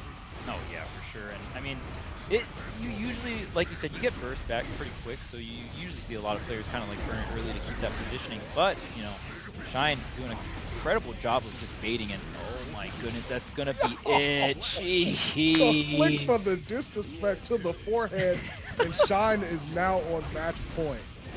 Man, and that was like, it just felt like such a turnaround. Like the first 2 games felt such back and forth, but Shine just getting these burst reads, I feel like is such a game changer here. And my goodness, still keeping up with the pressure with the Garuda. Garuda again, Hammerfall PRC to keep it clean. Another Garuda and just the scoop. Come this way with me. Sliding up into the DMs, went for the grab, nothing doing. Solstice just escapes, didn't even want to hit a button. I just need to get out of here. Yeah, really smart there. And Shine even throwing out the check as well. So great block coming out from Solstice. Now, got to make huge, you got to utilize this corner pressure here. You got to be able to get something started, but jumping over Shine, just the clean neutral to close it out. Notice the importance that Shine put on winning trades in the neutral space, because anyone who's seen Solstice play knows that Solstice is an offensive machine. And Shine deterred that away with saying, I'm going to stick out really big buttons to challenge you in the neutral space. And you're going to start to notice like, hey, this trade is actually going against my favor and slow it down. And the moment that Shine was able to earn that slowdown, it was the Potemkin show from then on out. Yeah, exactly. Controlling the pace of neutral is such an important aspect that I feel like not too much people talk about, you know what I mean? The pacing, and there's character / play styles that do that as well, right? Like you said, if your character can trade and you force these trades, all of a sudden your opponent's making decisions a lot slower. Like let's really think about throwing out this yeah. button. Yeah. Good stuff from Shine, good stuff from Solstice as well, right? Like it definitely was a scenario to force Shine to that level, and Solstice certainly has the opportunity to get the run back, right? Just in losers finals, could certainly earn that right, and Shine just will be moving on to the winner's side of grand finals, but that might not be the end that we see of Solstice. Yeah, and Shine, hot off the CEO 5th place, obviously incredibly stacked tournament for North America. It was really fun, again, watching all the top 8 talent, and the fact that Shine was able to get 5th place there. Even right after traveling back, we're back in the grind. That's what I'm talking about. We're back in the blender in these tournaments. The grind does not stop whatsoever, and these people that be playing Strive, they be on it 24/7, I'm telling you. So that sets us up for the loser semis, but before we get there, make sure you hit that exclamation point Matcherino. Let's get them codes all sorted out. And again, hats off to Esports Arena for throwing $500 into the pot for this week. And a couple weeks after that, you're guaranteed to get some great Strive action with that type of support. Yeah, absolutely. And you too can throw into the pot with Matcherino for free. Just 2 clicks, exclamation mark Matcherino. Support the players, support the community, bringing you all these fire matches. And we're going to get right into, we got Excellencer versus Dende. Excuse me? Excellencer switching to the Potemkin and not the Geo. Okay. Interesting. I didn't know. Yeah. Today I learned. For sure. Oh, the dash in JD forcing the burst out of Excellencer didn't want any parts of that combo. Yeah, and I guess not a lot of characters want to fight the bad guy, right? Geo, kind of like you said earlier, a character that, you know, you have a bunch of mobility, but at the end of the day, you got to get down and dirty, right? Yeah, and that's the thing. In Geo's ground game where she wants to excel, Soul can make it difficult. So Excellence is switching over to the pot, but Dende waking up swinging all the way up into the DM. You didn't even see the hand. It was already through the back. Okay, but doesn't matter what character Excellence is playing, getting these reversal throws in the corner, the RC to make it safe. I love that mix coming out from Excellence. All right. Yeah, that's one thing that you know that there, Charles, that makes me raise an eyebrow for sure, is the reversal throws on point for Excellencer, and running the pot, that can be mad scary. Yeah, exactly. There it is. Again. And you know Excellencer is a player that just loves mobility, because even using the RC along with Potemkin's mobility moves, you love to see it. Oh my goodness. Slid all the way through, and now Dende on last legs, but Brooklyn Mr. Bad Guy has 50% attention. The PRC violence. Yeah, that PRC into the jump throw, it's so like, that's so hard to deal with, because even if you try to react and throw out a button, you're slowed down. You already in witch time, man. Where are you going? Yeah, if you get hit with that flash, it is definitely looking like some Platinum Games combos coming out for sure. And Excellencer doing a great job with the Potemkin. Every time they were on the back foot, that defensive throw was coming in clutch. Yeah, and it doesn't matter the character Excellencer played. Those reverse throws were huge, and I love the usage of the RCs, or just the meter usage in general from Excellencer. Using it in conjunction with the mobility, the PRC at the end there, just to catch the jump into the air throw. Very smart stuff. Incredibly smart stuff. And Dende, for the first time, I think that we've seen, is down in the set. It's 1-0 Excellencer, and Dende's going to have to make some adjustments. Gets the burst early. That's good signs for Dende. Yep, jumping over, and now, big counter hit. Oh man, gonna keep the corner here, and this is all the Dende show so far. Gonna get this wall splat. Absolutely, and Excellencer having to guess wrong off of the RC from the single hit of the revolver. Hammerfall, RC to keep it clean. The Garuda, Dende backing away, does not want to trade. There's the spacing and the step in with the far slash. Dende waiting it out really well to decide, this is when my opponent's going to hit a button, and all I got to do is hit slash. Yeah, the backdash away from the Garuda was pivotal there. It was so important. And oh my goodness, another open far slash. Dende starting to backdash now, even on Excellencer's Oki, and you saw Whip Punish there take a huge chunk out of Excellencer's life. Great jump in with the JD, didn't even finish the combo and still got the burst out. Even with the delay too, like Dende knew exactly when Excellencer was going to throw that out, and and gets another opening here. I don't know if this is going to be enough. I don't think so, but the positive bonus is definitely going to help out here. Excellencer with 50. Yep, there's the blue RC. Oh my goodness, it's time. Yeah, the big scoop, Potemkin Buster coming through. Hammerfall follow-up, of course. Dende hemmed up in the corner, knowing that one mistake could really end it all. There's a big counter hit. Not enough though. Meaty Garuda, does he have the Kara? No. Did not have it on deck, but finally gets it with the PRC to 2H Excellencer. I love, again, Excellencer, how we see the meter usage, especially in the corner. We're seeing such great mix-ups. Oh, the counter hit. You can't just do that for free against me. Hold up. Still fighting back. Slide head knockdown is going to be really good and important for Excellencer. However, Dende flying back at him, pushing Excellencer into the corner. Excellencer does have burst. If they guess wrong, might want to use it, and there it is. Yeah. Good call out on that. But your reward, finally getting an opening here. There's the Garuda, there's the burst force out. Excellencer still in the corner, but a good amount of health here on this spot.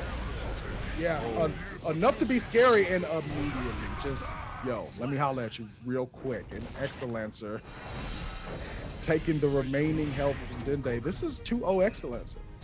Yeah, this pot really coming through, honestly. Kind of a curveball for us, at least. But, I mean, I'm definitely enjoying it. And it's especially when you see multiple characters in a top 8, especially with like pockets and stuff, you really see character playstyle or a player playstyle, and even just like how they like to use their meter and stuff really like seep through, right? Excellencer's pot very different from all the other pots we've seen throughout this top 8. Absolutely different, but effective. And now Dende in a huge hole right now. 0-2, got to figure out a way to dig out. I feel like Dende was getting closer and closer though, right? Like the game 2 was really good for Dende to start to figure things out. However, Excellencer still got enough. Wow, just DP in the Garuda, put the bullet back into the barrel. I don't want any of it. I'm just trying to get out. Okay. Good damage here. Keeping the pressure. OTG. Yep. Goodness, all the way to the left side. Also no, that red did not stop on the health bar packs. Like it just stayed up there for literal days. And now Excellencer huge on the back foot. Quick RC again, and Dende. One of the things that they're doing is working faster, right? Not allowing Excellencer to make decisions. Right, and if you're Excellencer, you were looking down the barrel of so much resources. There was burst, there was like 100 tension, right? Like, oh my goodness. Oh, okay, this is a huge round 2 start though. Oh yeah, not enough, not close enough to the wall. Another DP, then they letting them know I'm ready to pull the trigger. Oh, counter hit on the, not gonna convert there. Go for the super and Stop running at me. Stop it.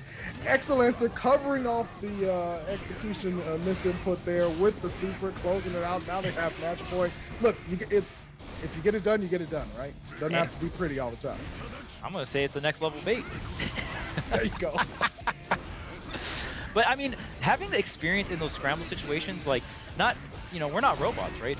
Not every situation is going to be perfect. So you got to know what to do, how to cover yourself in those kind of scenarios. Dende is lathering Excellencer up with this. Finally getting some momentum as Excellencer. Great step back on the pop buster. And now Dende finally has some room, some opportunity, and can put a game on the board, and does with the quick RC. Yeah, that was nice. Again, both players using that RC on the offense, especially in the corner with all these high-low mix-ups you can do with it, really just opens up so many opportunities. And getting on the board here, maybe you're going to kind of juice it up here for a reverse 3-0. We'll see. But Excellencer still looking pretty clean.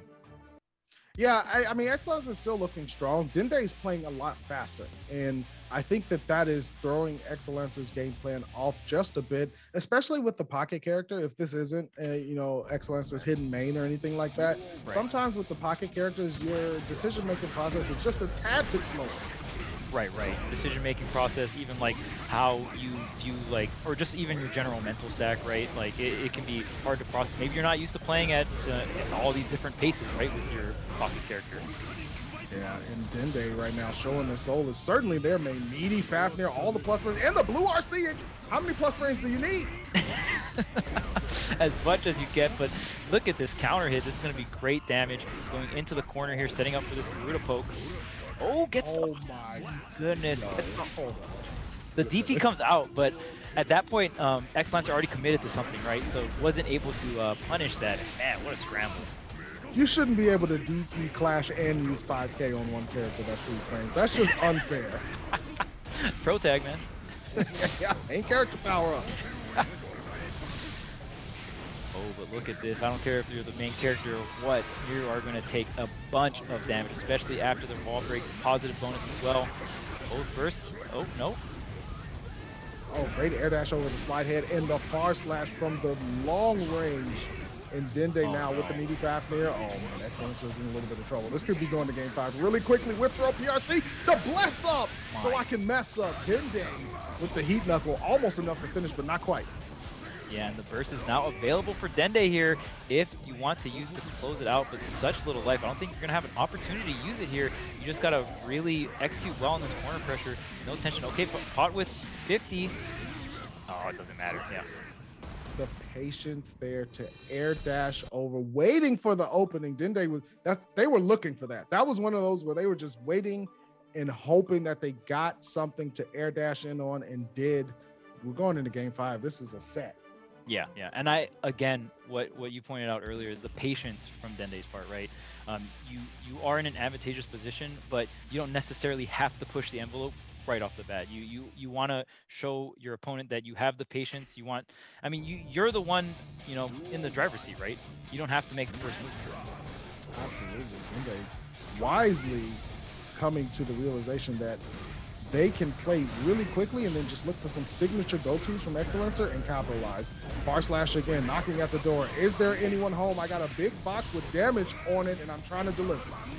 Yeah, look at this. This Red RC. I'm going to keep the pressure going. Yep, going to cancel it up. Why not? Do 2 special. We'll show off there, but look, this is huge here. The burst is available. Yep, you're going to use it just to keep the turn here. The PRC caught in the corner. Finally going to get an opening, and this is big damage here. Massive for Excellencer to be able to get those life totals somewhat even, but Dende still on the aggression. Got to guess again. The multiple JPs, the overhead blessing the dome, and Excellencer being dumped into facing a match point from Dende. Huge here. Who's gonna really take this momentum? There's no burst. Oh, big counter hit here.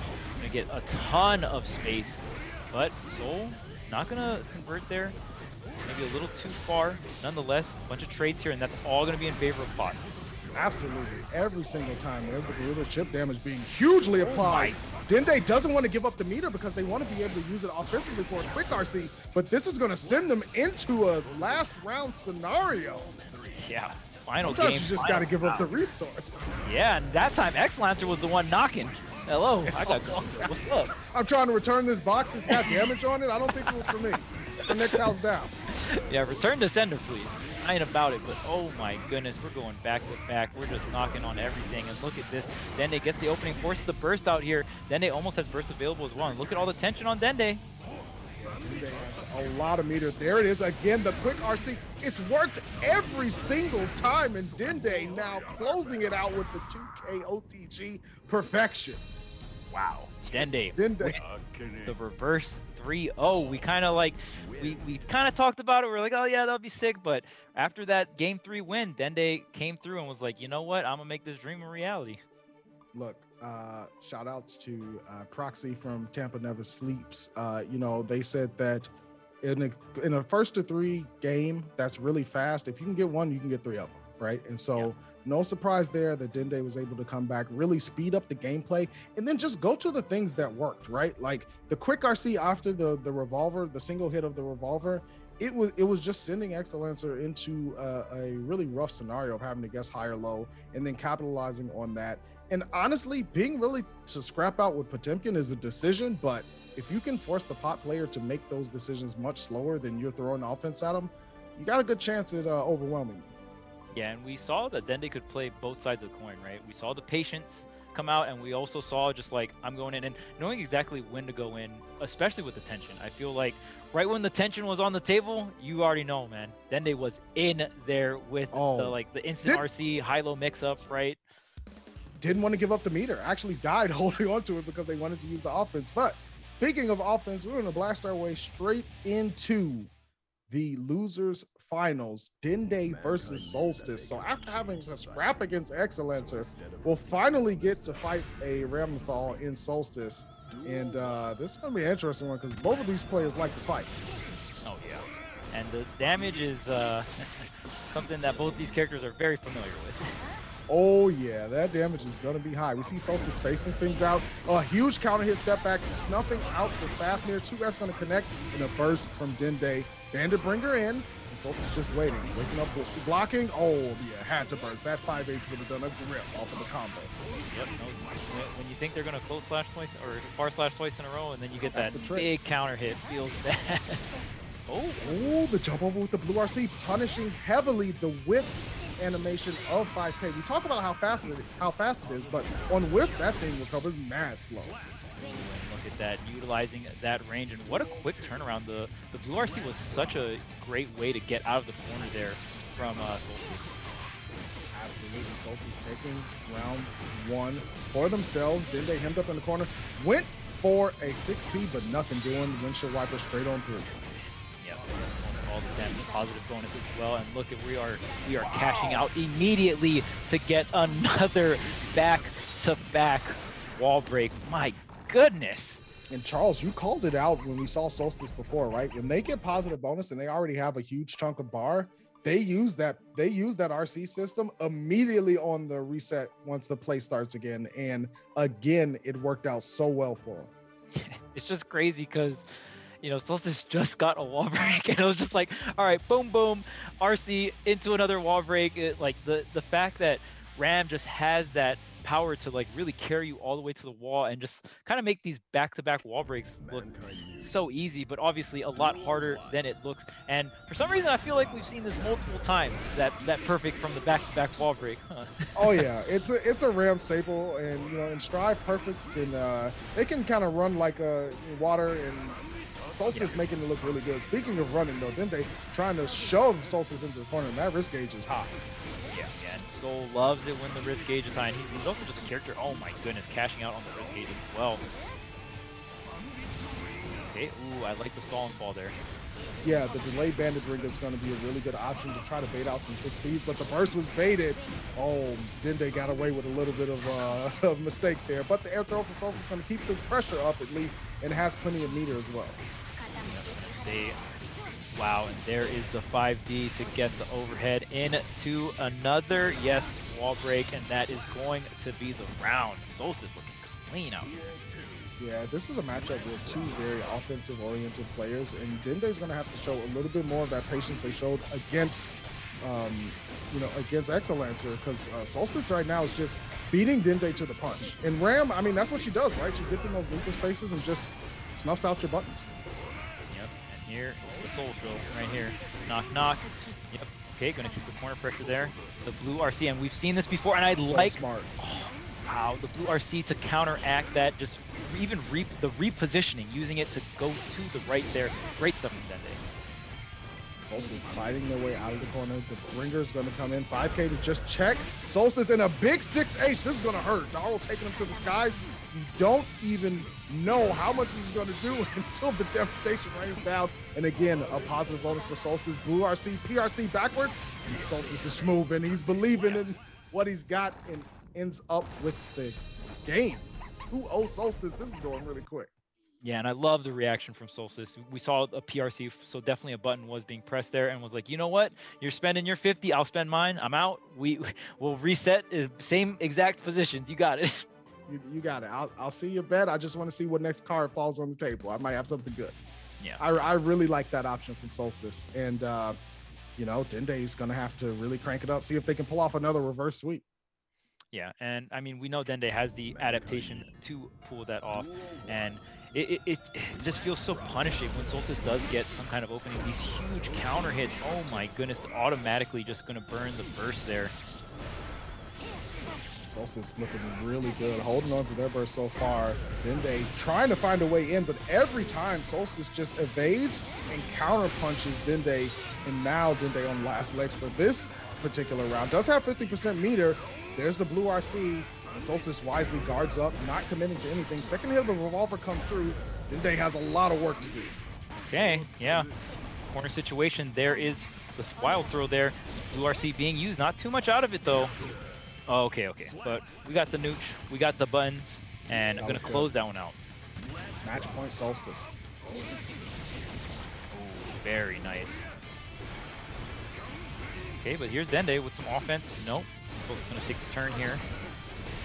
Sword goes through. The explosion catches him. Wow. It's working out really well for Solstice. Counter hit, though, on the far slash. Dende finally getting some momentum going. Solstice working their way slowly but surely. Again, every time Dende gets a little bit of offensive pressure going, it's Solstice time. But the close slash punishes the withdrawal. Dende finally has a shot. That's a big punish. Both bursts available here. See if we get the bait. No. Solstice doesn't bite here. All that meter on Dende, we know they like the mix. Good blocks from Solstice. Another one in 100% tension down the drain like that. Those investment bankers are crying right now. Yeah, and Solstice with the amazing defense. Obviously, it's very easy as commentators to highlight that offense, but great defense is phenomenal to see. Absolutely. Dende swinging for their life, trying to get this round on the board, but Solstice is really guarding extremely well and still has burst. Yeah, and I love the discipline from Solstice not using the burst here. Just whenever like they feel like they just don't want to be in a said situation. Oh, and great whiff punish on the stall and fall there, and this should be it with the splat. Solstice just gonna seal it out.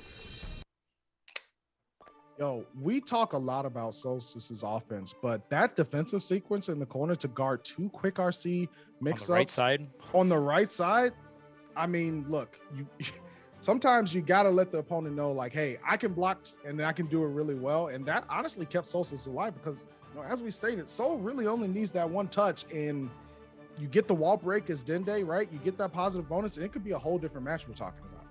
Yeah, and Solstice got a lot of counter hit on Wake Up as well. So, I mean, just kind of calling out when and where Dende wanted to go ahead and hit those buttons. Just like you got to hit that exclamation mark, Matcherino, in the chat. Make sure to support everyone, all the homies in this tournament, all the homies as well, just in the community in general. Support these players, man. It's a very big deal. You know, every click counts. All we're asking for is 2 clicks after you hit that exclamation mark, Matcherino, and those 2 clicks do a lot. They do a whole lot, and it's about the community support. You know, we've obviously been in the pandemic times for a while now, and, you know, it doesn't ever go unnoticed by the players when we support them, and that's why the Matcherino code is so important to use. We got 29 left, plenty of people in the chat. Let's just go ahead and get them all used up, and it'll add to the pot that Esports Arena has already contributed to.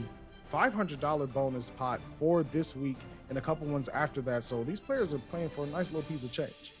Yeah, and shout outs to ESA as well for, you know, getting together Series E for all these Guilty Gear players as well. I believe 6 players getting picked up by sponsors, you know, all kinds of sponsors. We have Shine in here. Nerf Shine, like the Nerf gun. So I mean, that's always, and I always think the name is just troll. Like Nerf Shine, that's just hype. Like it's incredible, and the Excedras on Solstice is even better because we know they be causing some headaches. This is going to be a run back. We got grand finals, Wednesday night fight, online edition, Shine versus Solstice.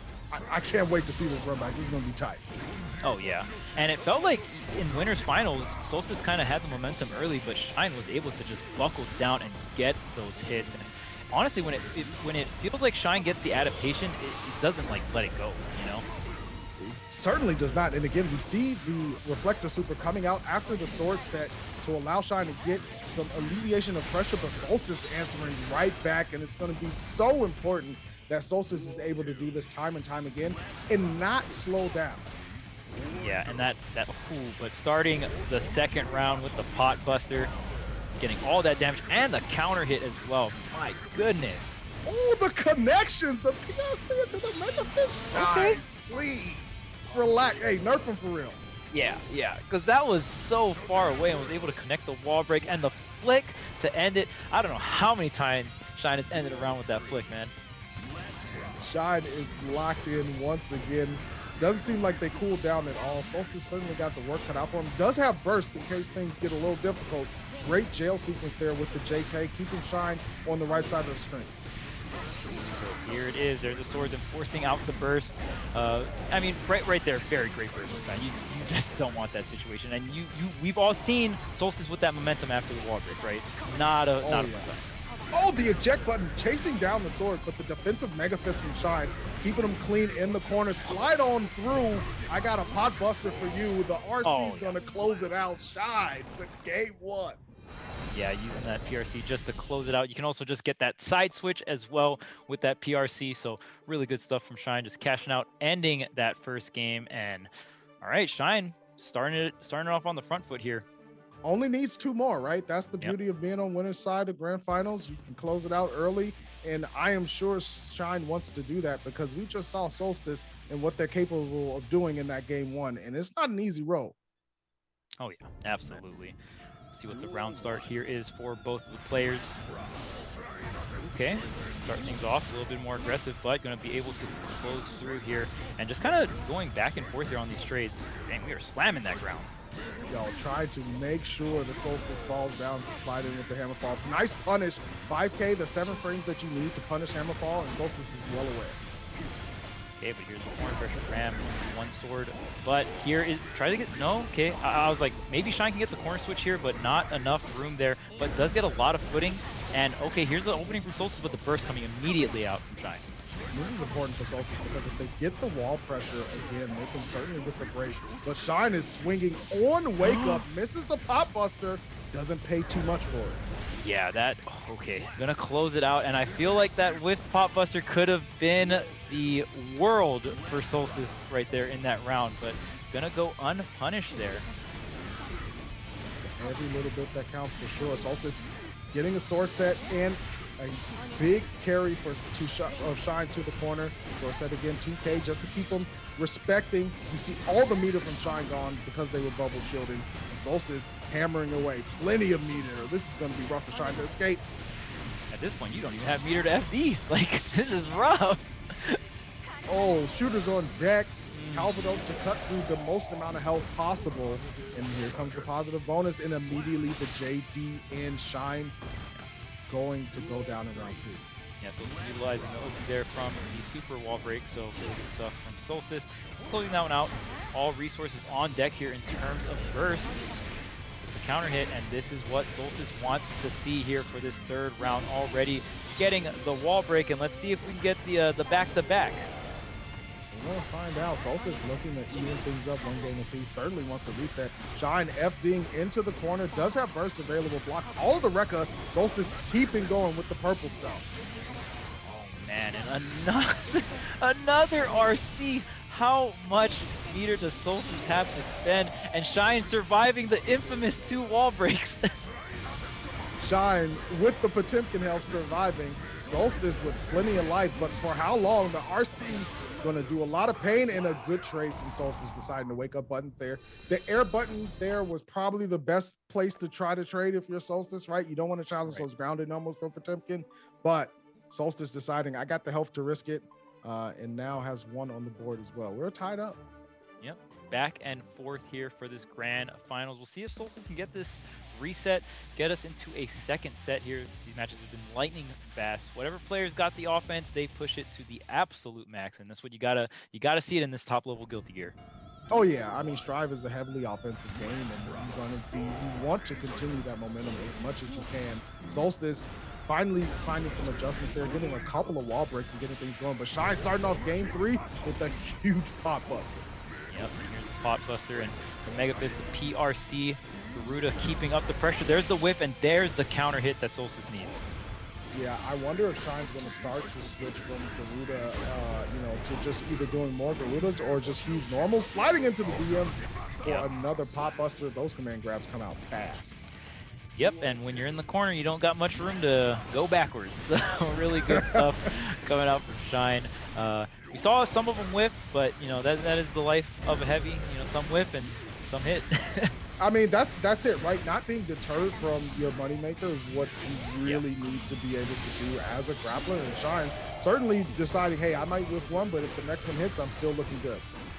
Exactly, especially when it does that much damage. But Solstice not going to give Shine the chance. But there is the reversal throw. Now Solstice in the corner, and we've seen Solstice defense before swing the way out, cashing out on the PRC. Wow. What a jump over that Yeah. throw. Solstice well aware that the defensive option was coming out from Shine. And this is what I'm talking about. Solstice finding ways to not get slowed down. And again, Shine on that right side. The defensive Mega Fist does connect, but doesn't get him out of danger. Yeah, and it looks like Solstice does have the burst. Shine is going to be available soon, but okay, let's get up here. Just gonna get the flick, gonna get some space here. Nice opening. Good, yeah, good response there from Shine, showing Nil. I got a button that can challenge you. Baited the burst, he waited for it. He slid up to Solstice the night before payday and said, yo, you getting that direct deposit? I know you getting that direct deposit. I'm gonna need to take some of that. And Oh, Shine man. taking it all for game 3. Yeah, that was. It's just funny because that burst was baited like a millennium ago. Like, got the hit, it just slowly walked up and was like, "Yeah, you bursted." Like, Yeah, you know you hit him with the bursted. block. It was just wow. Like Shine was blocking like way before you could actually burst, which was so funny. He's still blocking. Oh man. All right, Shine going up, and man, it's so hard to tell who really has the momentum this set, right? It's just going so back and forth. And this is the key to high level gear, right? It's the minor adaptations, like Shine here now challenging in the neutral space and immediately turning things around. Incredible damage, and just like that, Shine is on tournament point. Holy My moly. goodness, didn't even get to the wall. You didn't even let Solstice get to the wall. The health bar was just gone before you got there. Messed up. This is incredibly messed up, and this is the threat now, because we know Potemkin can just take rounds. Shine with the double fist for the 2-time, and now Solstice is on last leg. Shine trying to turn off the game for the night and get a better piece of $500. Yeah, and oh, wait a minute. Oh, okay, you got the air dash back, but how are you going to command the space? And the burst not going to get you out.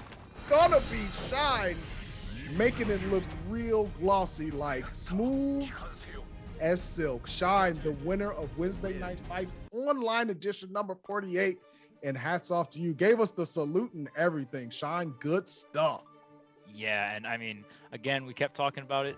Congrats to Shine, obviously with the sponsor, getting the sponsor nerf, and as well as that 5th place at CEO. And honestly, that last round, that last game looked exactly like Shine's match in, like the first match in top 8, where it was like back and forth. But once there was just the last game, Shine just got the momentum, and oh my goodness, it was just destruction. Like, just completely rolled over the opponent, and that round looked exactly like that. When Shine gets those reads, gets those burst reads, especially back to back like that, oh my goodness. It's a big orange train on the tracks, and unfortunately, sometimes you can't get out the way. Shout outs to Solstice though, because despite losing 1-3 again, it looked different, right? That was a different set than winners finals. So hats off to Solstice for earning that run back and really bringing it to Shine. But it's going to be Shine taking it, well earned for sure with the big man. And Charles, that was fantastic stuff. I cannot wait to see the players come back too, because another $500 is going to be in that pot for next week. You already know the grind continues. And again, make sure to hit up that match arena, the exclamation mark. Be, just like ESA, throw in 500. I mean, you don't got to throw 500, but you can do 2 clicks and put in a little bit of love for the players, in this bracket. And just in general, man, Matcherino is something that is fantastic for the entire FGC. You can support so many different tournaments with the prize pool and help so much players do what they love. Absolutely. That's going to wrap it up for us here at Wednesday Night Fights. Shout outs, of course, to the Level Up Live team for running fantastic sets. Shout outs to all of you hanging with us, watching some fantastic Guilty Gear Strive. And shout outs to Charles. This is our first time doing something on the mic. I had a great time. I hope you can do it again soon. Yeah, same. It was fantastic commentating with you. With some amazing Guilty Gear team. Yeah. It's always a treat, and it's such a fast-paced game. I feel like we ripped through this top 8 like it was just like that. Well, speaking of ripping through, we're going to tear open leave, guys. Sorry to cut you off. Before we leave,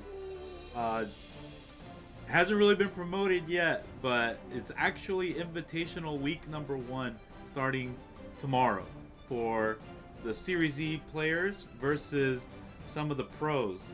So it will be announced tomorrow who's finalized that is going to play versus the pros. So how this is going to work is well, not every single week this year, but the first week is this year, and then they're going to move on to other weeks in 2022. But the Series E pro players are going to play versus some of the best players in North America in a top 16 bracket. And every week, every Thursday, for a prize pool. So they only get to play the best every week. Level up, and you guys are gonna get some crazy matches. You're gonna see the development with all the players. This is the whole point. You know, I know there's locals to get up to this far, which is already super hard, but now it's like you get to see these players that you love like already like heated up and developing their characters, and you're gonna see a lot of meta changes too, because you're gonna be forced to learn against each other. You know what I mean? It's one thing practicing against the unknown, but doing your own Batman studies in the Batcave is a whole new ballpark. So, all right, guys, take us home. Well, that's going to be it. You heard it from the man himself. By the Refinement Factory starts next week. I'm excited to see those matches for sure. Be sure to tune in Wednesday and Thursday of next week for some WNF action on Guilty Gear Strive. Thanks, everyone. I've been Dynamite. Charles, I had a great time. Peace out, everyone. Peace and love, everyone.